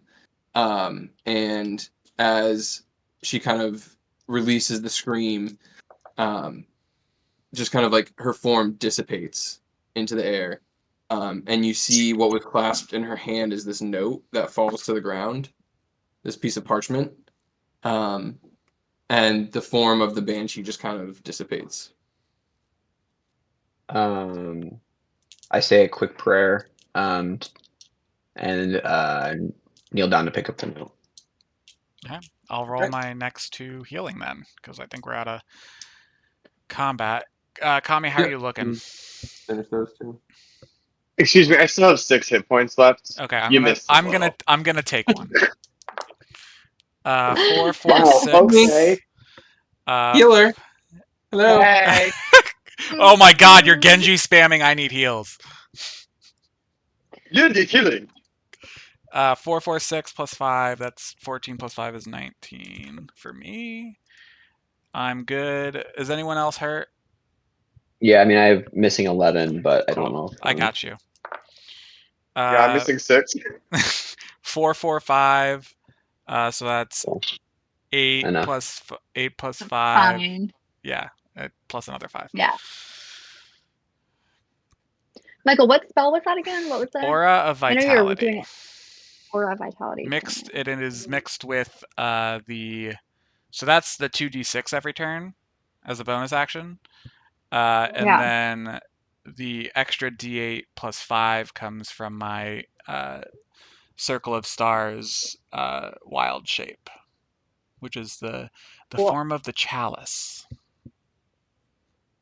So it took a fair bit of effort, but a fair bit of effort on Ziggy's part and additional effort on Zaire's, but you are all back to pretty much full health after that confrontation, and it seems the Banshee has left the plane, at least. I don't think she will be bothering us anymore. But in her hand was this, and I unfurl it to read it. Yep. Written on the page looks to be like some sort of poem. It says, and I'll send this to you as well.